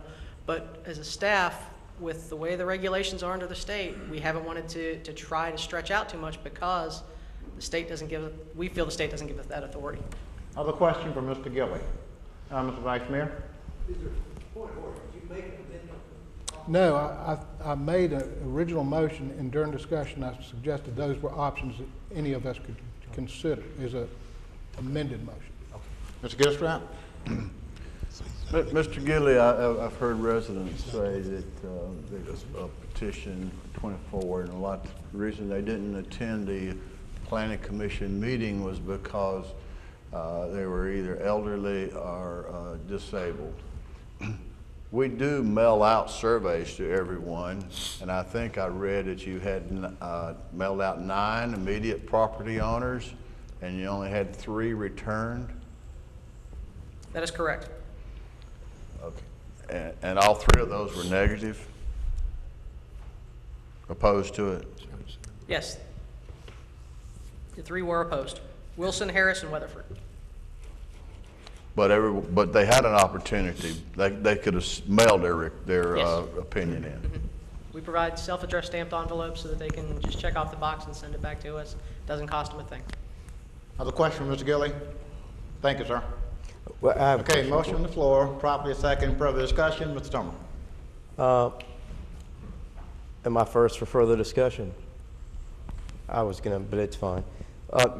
Yeah, I mean, I guess I get back to what I talked to Nancy about when she was up here. I see both sides of the issue, and I do, and you know, it's difficult when you're dealing with people's property, and on one side, and you're dealing with people's, you know, last rites and where they want to be buried on the other. And so I think that there is a history of cemeteries in Danville being near residential areas, and I don't see any evidence where that has impacted property value, nor was any empirical evidence presented. The traffic issue, I think there'd be 2 or 3 times more traffic if an apartment complex was built there and more noise. So, you know, if I close my eyes and picture the cemetery behind me, I would rather have that than probably an apartment complex that's going to create a lot of noise and traffic. And at the same time, if I close my eyes and think about having to drive 2 hours to visit the graves of my loved ones, and that gives me concerns. Everyone should have a right to be buried in the manner that they choose with their family members under their religious beliefs, no matter your religious affiliation or what you believe in, if you believe in anything at all. So I support the cemetery, and I support the special use permit. And And I think they have the right, and I don't think it goes against what is in other neighborhoods within our city, and so I'll be supporting the special use permit. Ms. Vogler. Yeah, I want to start off by saying that I want to thank everybody on both sides of this who came up to speak tonight, and I am completely respectful of the opinions of those who came up to speak. And obviously this is a sensitive issue for a lot of people, particularly those who live in the surrounding neighborhood. We were asked tonight, or we were told tonight that there aren't many communities who welcome a cemetery such as this one, and I tried to do a search as quick as I could. I found at least 20 in Virginia just in the few minutes I was able to look. But with that being said, most of those were outside of this immediate area, and as has been mentioned many times, the closest one to Danville is at least an hour drive away. And maybe there are some cities who don't want a cemetery like this, but I'd like to believe that Danville is better than that, and that we are more welcoming than that. We spent a lot of time these last several months talking about Danville United, and Councilman Jones brought it up earlier. And I like to believe that we are a welcoming city, and that we are a place where people are able to practice their religion as they see fit, and to be buried in a manner that is in accordance to that. And as Councilman Tomer said, I close my eyes and see somebody having to drive an hour plus 2 hours just to be buried in a proper way. And we were also asked several times tonight to imagine what it would be like to have a cemetery in our backyard or in our front yard. And I know I said this when we started this conversation, but it was about an hour and a half ago, so I'll say it again. I don't need to imagine a cemetery in my backyard. I grew up with one in my backyard, so I have lived it, and I understand that probably puts me in a different perspective than most. And I'm not to say that I am not sympathetic, in the very least, to people who would not feel comfortable with that. I certainly understand that. But for me, I do have that personal experience and had no issues with it, property value wise or living wise.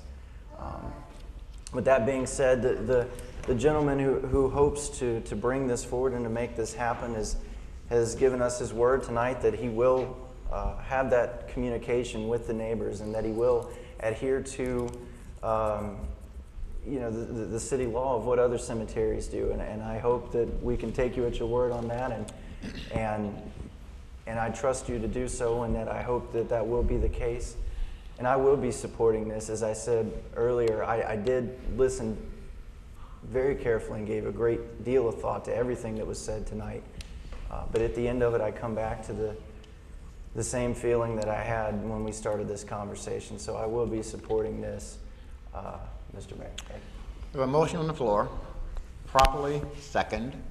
We've had discussion. We are still in discussion. Do we have further discussion before we call for the vote? Hearing none, and we spent over an hour on this one. I do believe we have been thorough. Madam Clerk, will you call the roll? Mr. Raleigh? Aye. Mayor Saunders? Aye. Mr. Shanks? Aye. Mr. Tomer? Aye. Mr. Vogler? Aye. Reverend Campbell? Aye. Mr. Gilstrap? Aye. Mr. Jones? Aye. Vice Mayor Miller? The chair calls for a 10-minute recess.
press register in and out.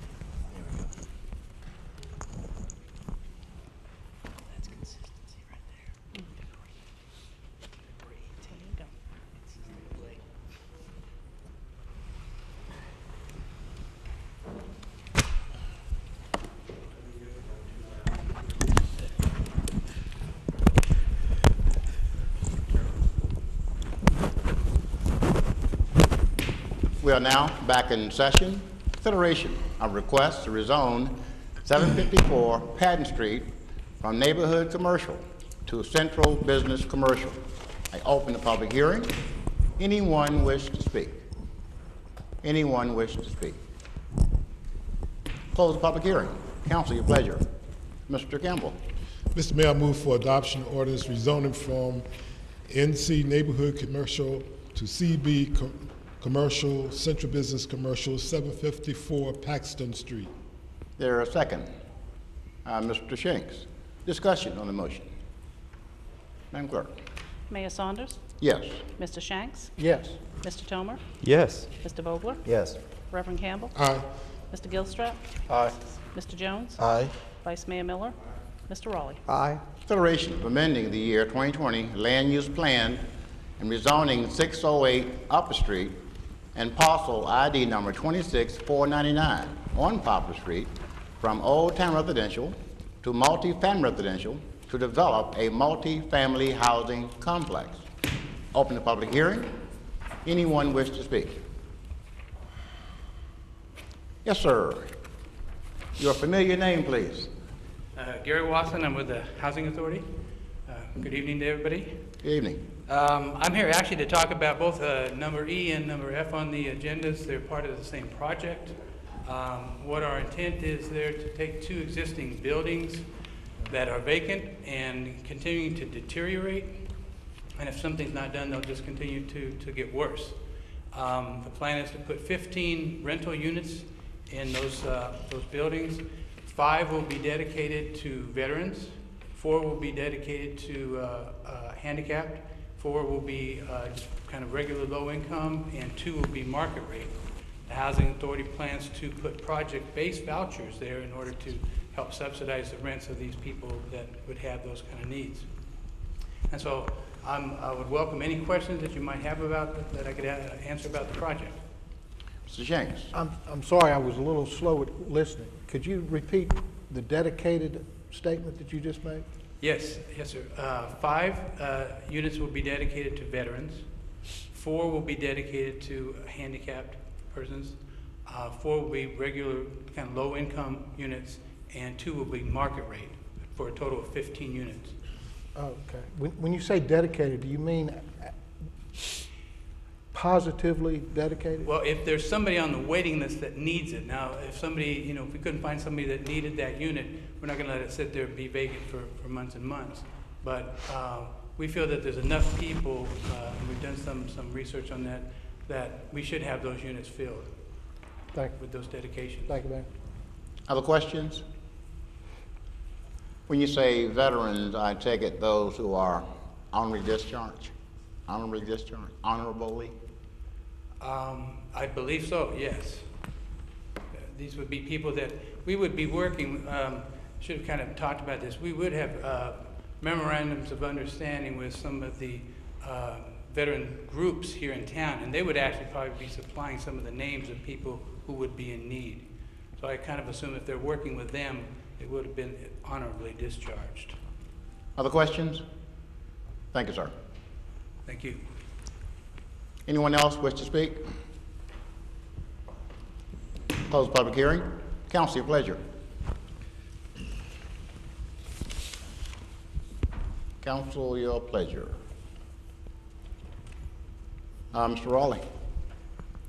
Mr. Mayor, I move that we adopt an ordinance amending the year 2020 land use plan from CS Community Service to MR Multifamily Residential and to rezone from OTR Old Town Residential to MR Multifamily Residential, 608 Upper Street and parcel ID number 26499 on Poplar Street, otherwise known as Grid 1712 Block 008, parcel IDs 000005, and 000003, respectively, of the City of Danville, Virginia zoning district map. There a second? Mr. Gilstrap. Discussion on the motion, Mr. Shanks. I have a question for Mr. Gillett. Yes.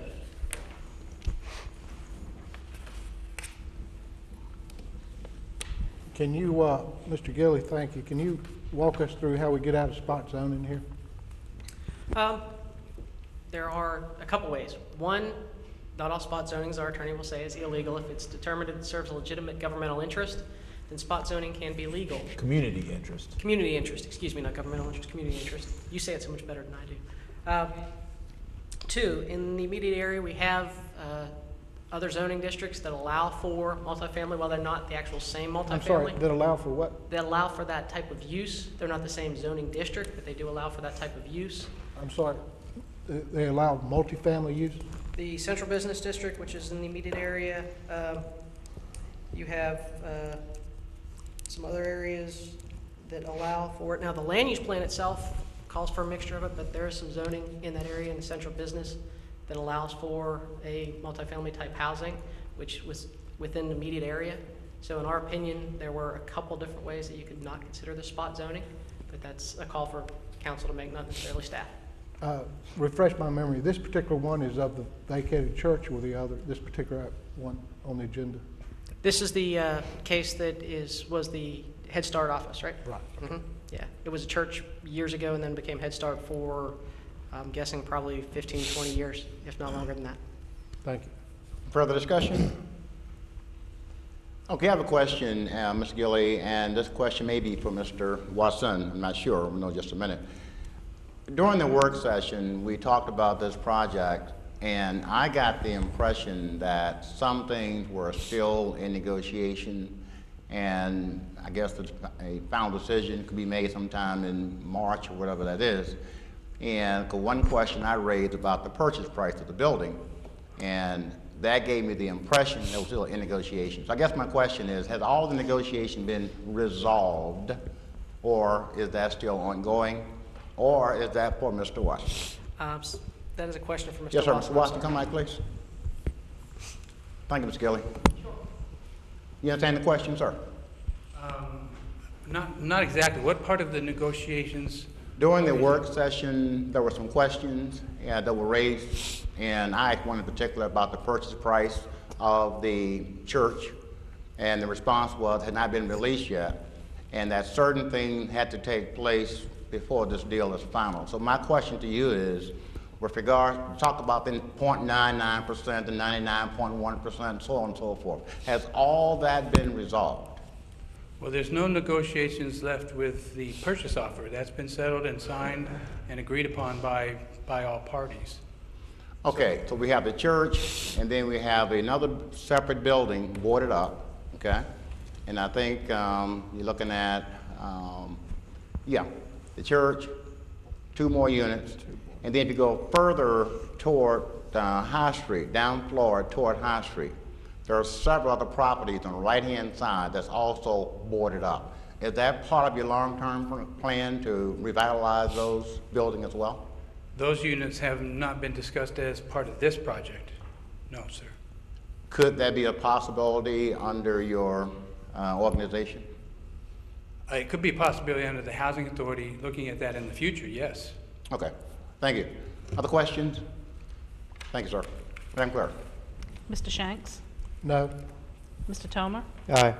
Mr. Vogler? Aye. Reverend Campbell? Aye. Mr. Gilstrap? Aye.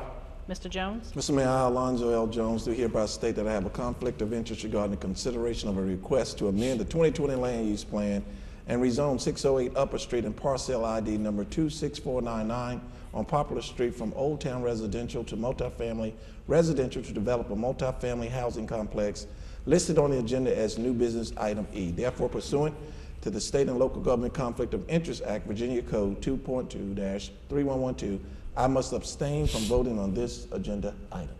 Okay. Vice Mayor Miller? Aye. Mr. Raleigh? Aye. Mayor Saunders? Aye. Consideration rezoning 401-411 Florida Street from Old Town Residential to multi-family residential. I open the public hearing. Anyone wish to speak? Anyone wish to speak? Close the public hearing. Council, your pleasure. Mr. Vogler. Mr. Mayor, I move we adopt an ordinance rezoning from OTR Old Town Residential to MR Multifamily Residential 401 to 411 Floyd Street. Is there a second? Mr. Campbell. Discussion of the motion. Madam Clerk. Mr. Chair. I'm sorry? Sorry, Mr. Singh. I just wanted, just during discussion, to note, I still have concerns about having any reasonable argument that this is not spot zoning. Thank you. Okay, thank you. Madam Clerk. Mr. Tomer. Aye. Mr. Vogler. Aye. Reverend Campbell. Aye. Mr. Gilstrap. Aye. Mr. Jones. Mr. Mayor, I, Alonzo L. Jones, do hereby state that I have a conflict of interest regarding the consideration of a request to rezone 401 to 411 Floyd Street from Old Town Residential to multifamily residential listed on the agenda as new business item F. Therefore, pursuant to the State and Local Government Conflict of Interest Act, Virginia Code 2.23112, I must abstain from voting on this agenda item. Vice Mayor Miller. Aye. Mr. Raleigh. Aye. Mayor Saunders. Aye. Mr. Shanks. No. Okay, consideration of amending the year 2020 land use plan and rezoning a 3.673 acre portion of 1060 Riverside Drive from highway retail commercial to Old Town residential. I open the public hearing. Anyone wish to speak? Yes, sir. Mr. Mayor, members of the council, I'm Ted Hodges with Clement and Whaley. I'm here tonight on behalf of the owner, or the owners of 1060 Riverside Drive and 1050 Riverside Drive.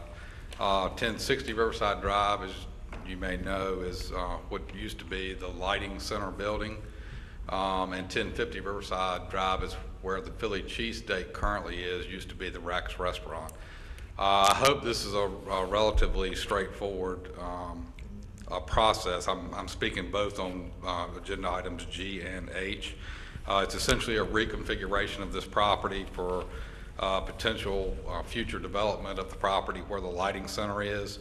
The subdivision of that particular property has left a parcel that's in the rear of both properties that is now would be under that subdivision would be cut off from Riverside Drive.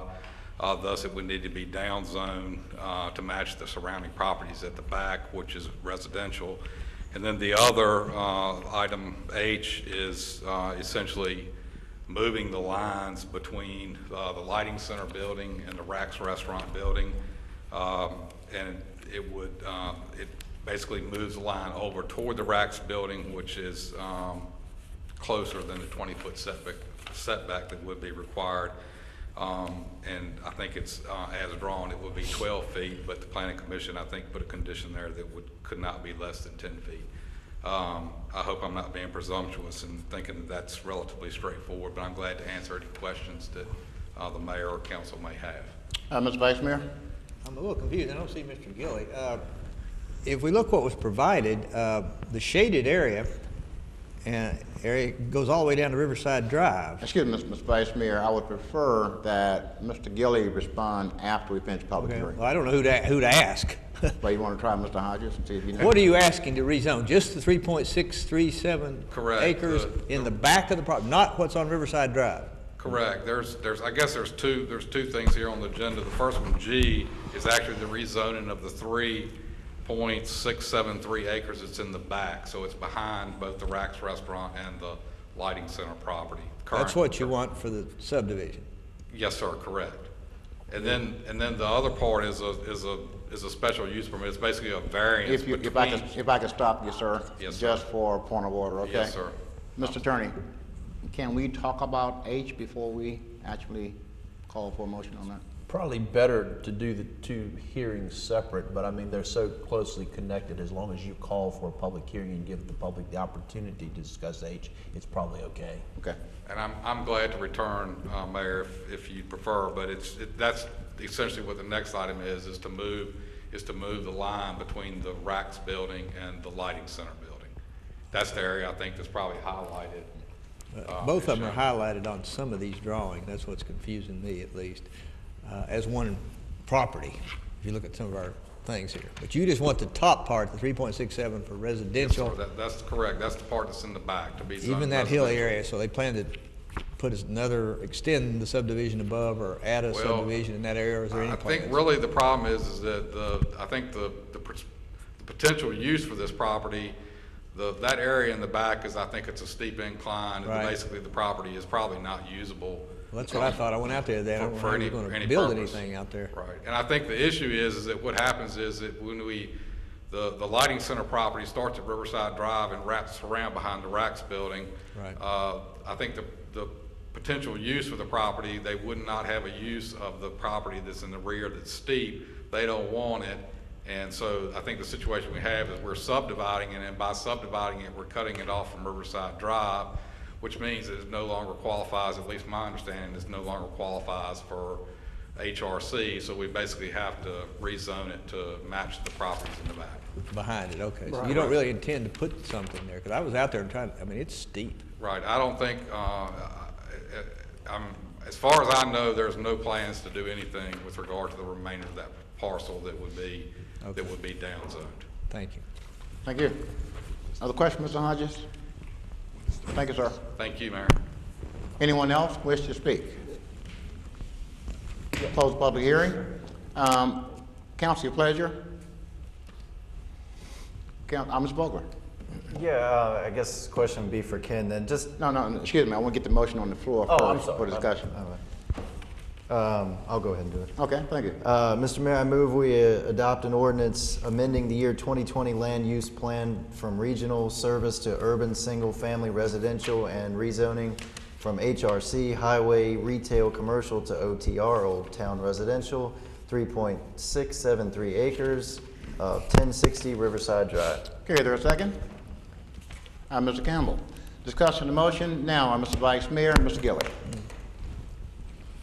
I think I got my questions answered. They're just cutting off the back part of the property, putting it residential, and then the front part is going to stay the zone the way it is? That is correct. On page 12, you'll see the subdivision plat that is proposed. Right.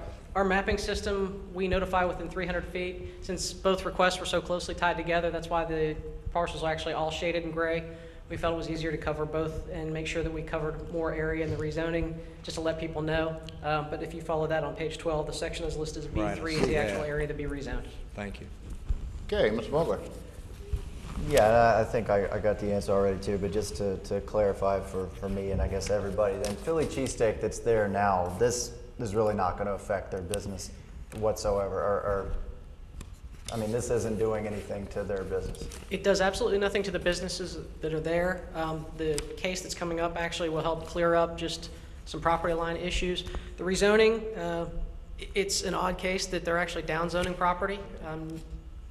Not used to people actually asking to downzone something, and when they applied, I asked, are you sure you want to do this? And they said yes, so we're supportive of their request to downzone the property. Great food, by the way. Thank you. Okay. I don't Ms. fully Campbell. understand what's the purpose. Right now, they're asking to rezone the rear portion of the property to residential. It's currently commercial, and they want to downzone it to residential, and that's the first case. We'll have a second case where they're asking to put a property line between a couple buildings that's closer than what the code allows, and they're asking for a waiver of that. The purpose is to allow the properties to be subdivided off and potentially sold as individual lots as opposed to as they are right now. Further discussion? Thank you, sir. Okay, Madam Clerk. Mr. Vogler? Aye. Reverend Campbell? Aye. Mr. Gilstrap? Aye. Mr. Jones? Aye. Vice Mayor Miller? Aye. Mr. Raleigh? Aye. Mayor Saunders? Aye.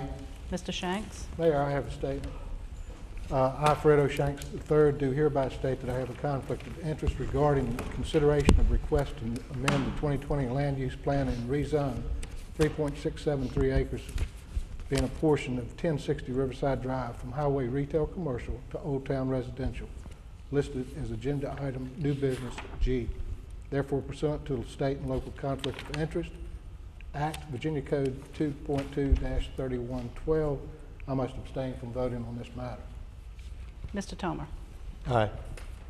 Consideration of special use permit to waive yard setbacks at 1060 and 1050 Riverside Drive.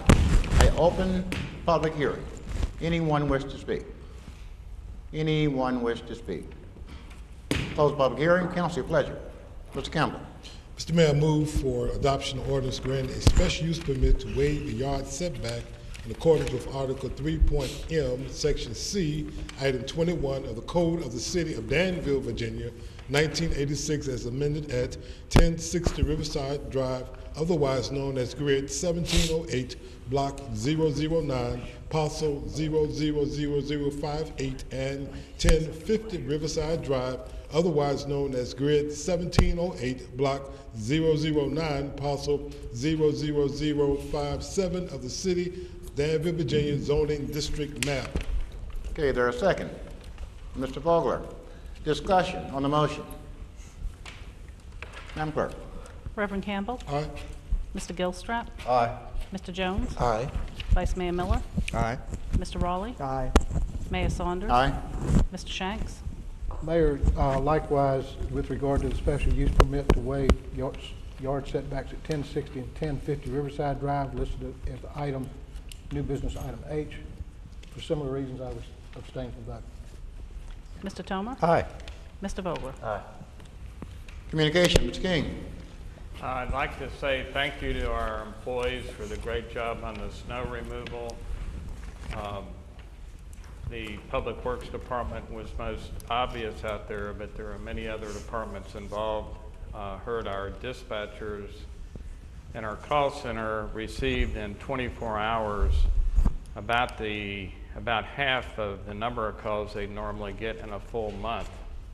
So a lot of busy people. We really thank the citizens of Danville for their patience in getting through the bad weather and inconvenience. Thank you. Mr. Whitfield. Nothing this evening, Mr. Mayor. Okay, Mr. Massey. Nothing, sir. Okay, please call the roll. Reverend Campbell. Thank you. Reference to the coal ash spill, I'd like to say to council and to the mayor and the city manager. Sorry about that. Trying to cut it off. What are you going to say to council and the mayor and the city manager? I mean, what are you going to say? Come on. We're waiting. We must continue to be vigilant. Oh, okay, thank you. And keep a watchful eye. We realize that Dan River is the centerpiece of our city, and it's important for economic development. And secondly, I want to agree with the city manager that we want to salute our employees of how they were efficiently dealt with the snowstorm that we had. Thank you, Mr. Mayor. Mr. Gilstrap.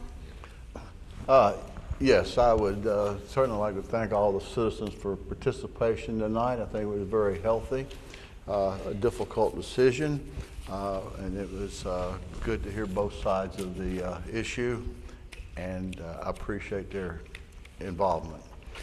I'd like to thank the city for the snow removal, of course, did an excellent job. I'd also like to thank the city for setting up the meetings with Duke Energy and for EPA and answering a lot of our concerns and questions about the river. As Mr. Campbell stated, the river is very important to our city. And I'd like to just say that I've had a lot of people ask me if I am running for council, and for the record, I am. No surprise. Mr. Jones. Mr. Mayor, sincerely like to thank the city for how they responded to the spill and how Mr. King and your entire staff got the message out to everyone in our city. I also want to thank everyone who in the city who worked to get information out to our citizens, and thank the city workers for a great job in the snow removal. Thank you, Mr. Mayor. Thank you. Vice Mayor Miller. Well, I got a lot of thanks for the snow removal, and so did other council members. We didn't do a darn thing, but thank you for the people in Public Works who did all the work and got the streets cleaned. I also want to commend the hospital. Mr. Deaton's not here, but they had a command center. I walked in Thursday afternoon in all the middle of the snowstorm, and they had a command center going on. It went on till Friday to get essential people into the hospital. They provided rides, sent out four-wheelers, people volunteered drivers to make sure that our hospital was staffed, and they just did an outstanding job. I want to thank all the people that came out tonight, both sides of the issue on the cemetery. I mean, that's democracy at its best. I think both sides got their hearing. not too happy with our river situation. You know, what was it, last summer we pedaled down the Dan 101 degrees to get us with the State Department, the Virginia Department of people to get scenic river designation. I dare say if we'd have paddled down that river about 2 weeks ago, we wouldn't have got anything. It was a disgrace. I think we need to be vigilant. There's still a pipeline that's leaking. There's a dam, another pond that could could fail at any time. I think we need to stay on top of it and make sure that the Duke Energy doesn't get any sweetheart deals like they did before. You know, a $99,000 fine to clean up ash dumps and not guarantee that you clean them up is pretty pitiful. I think Duke Energy needs to do a lot better job than that. We need to make sure we're safe from another catastrophe. And then finally, the good news, the Digital Dome opens up this week, Friday. It's a state-of-the-art facility. It's going to be a great attraction for Danville. Try to get there. It's fabulous. Thank you. Thank you, Mr. Vice Mayor. And regarding the hospital and people getting to work and taking people to work, I understand we have at least one council member who volunteered and drove people to work, Councilman Shanks. Thank you, sir, for doing that. Very, very kind, thoughtful of you. Mr. Raleigh? Mr. Mayor, first of all, I apologize to Councilman Campbell. I don't know how to turn these things off. I thought I was turning it off, and I got some children's program going. I apologize to Councilman Campbell. Mr. Raleigh, I think the young people call that TMI. There you go. Too much information. I'd also like to thank the Public Works staff. I saw Rick out Friday night before I was going to a party. He was with his wife in between work, and they worked very hard and long and did a fabulous job, and we're lucky to have those men and women. They do a great job. I'd also like to thank the city and how they helped Averett. Today we had our grand opening for our new Fine Arts Center, the Violet T. Frith Fine Arts Center, and the city has done a good job for us over the last number of months and helping with our water situation, and they've just done a good job. And were easy to work with, which that made me more proud than anything. They were easy to work with. So thank you, Public Works, for all you did too. Mr. Shanks? Yes, thank you. You know, I normally try not to sound like a broken record, but Public Works did a tremendous job with the most unusual and heavy snowstorm. And I want to tell them how much I and all the citizens of Danville appreciate their hard efforts. And I don't mean to sound like a broken record, but it's one of those special things. Also, I know there are other city departments that help out with snow removal and getting ready for the weather and whatnot. But also, utilities has to be on alert during that same type of situation. I understand we had despite the heavy snow and lots of snow and ice, we had no outages that I'm aware of. And I dare say 10 years ago that would not have been the case. And I think that's some great workers and some good decisions made by the utilities, Danville Utilities, and that shouldn't go unnoticed. And finally, you know, it's unfortunate, and I hope that citizens will come together and try to improve.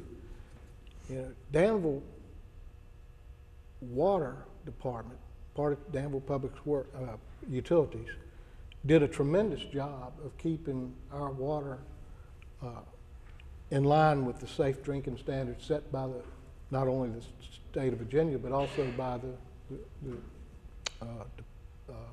federal government. And they were on top of it from the very beginning, from 11 o'clock that night when it showed up on Sunday night in the raw water intake, and stayed on top of it and kept water clean for the citizens of Danville and some of those in Pittsylvania County.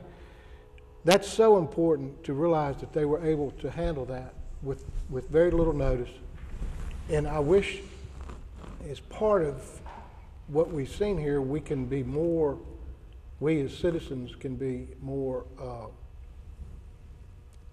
have more faith in our government and our utility departments.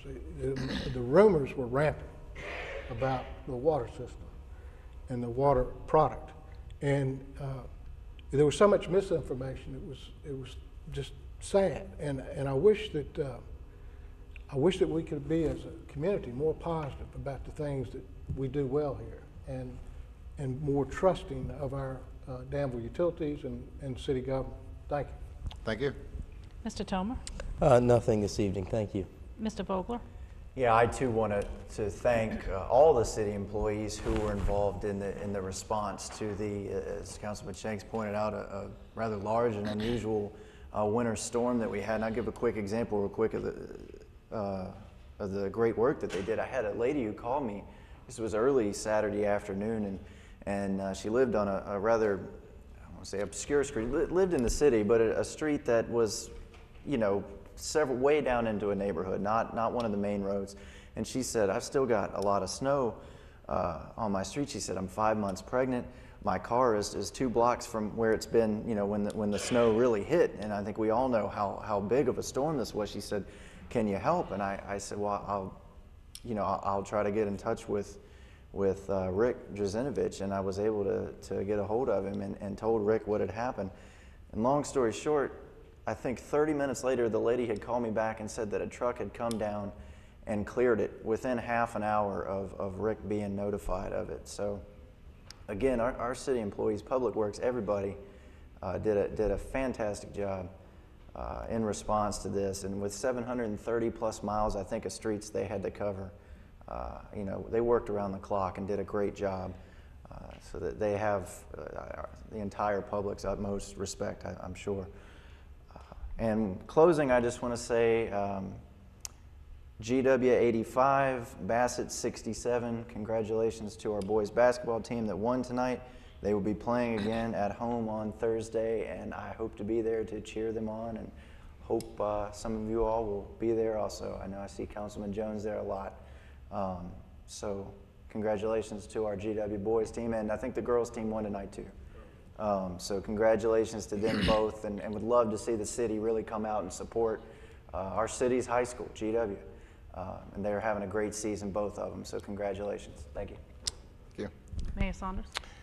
Thank you, Mr. Vogler. Maybe on the jovial side just a little bit, I'm glad you told me how to get my street clean. Just say that I'm pregnant because it took 2 days before my street was clean. So next time I will know, well, maybe I'll ask my neighbor to see. Anyway, thank you, Mr. Vogler. Thank you very, very much, sir. Told you about that TMI, didn't I, sir? Okay, but that's okay. That's okay. Let me just say also thanks to, again, everyone in our city who have really worked hard to keep everybody together, to help each other.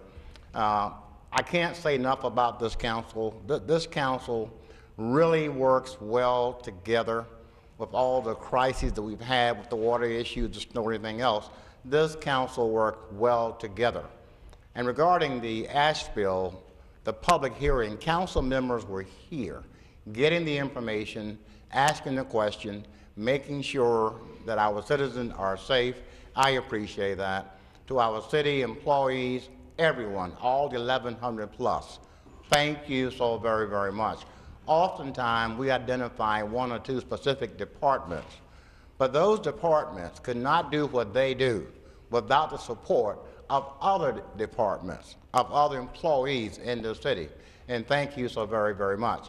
Yes, as we speak, I'm told the water is still safe to drink. Correct, Mr. King? So I drink it. I'm comfortable doing that. Now that's after it has been treated. I'm not encouraging anyone to go down to Dan River, scoop up some water and drink it. No. No.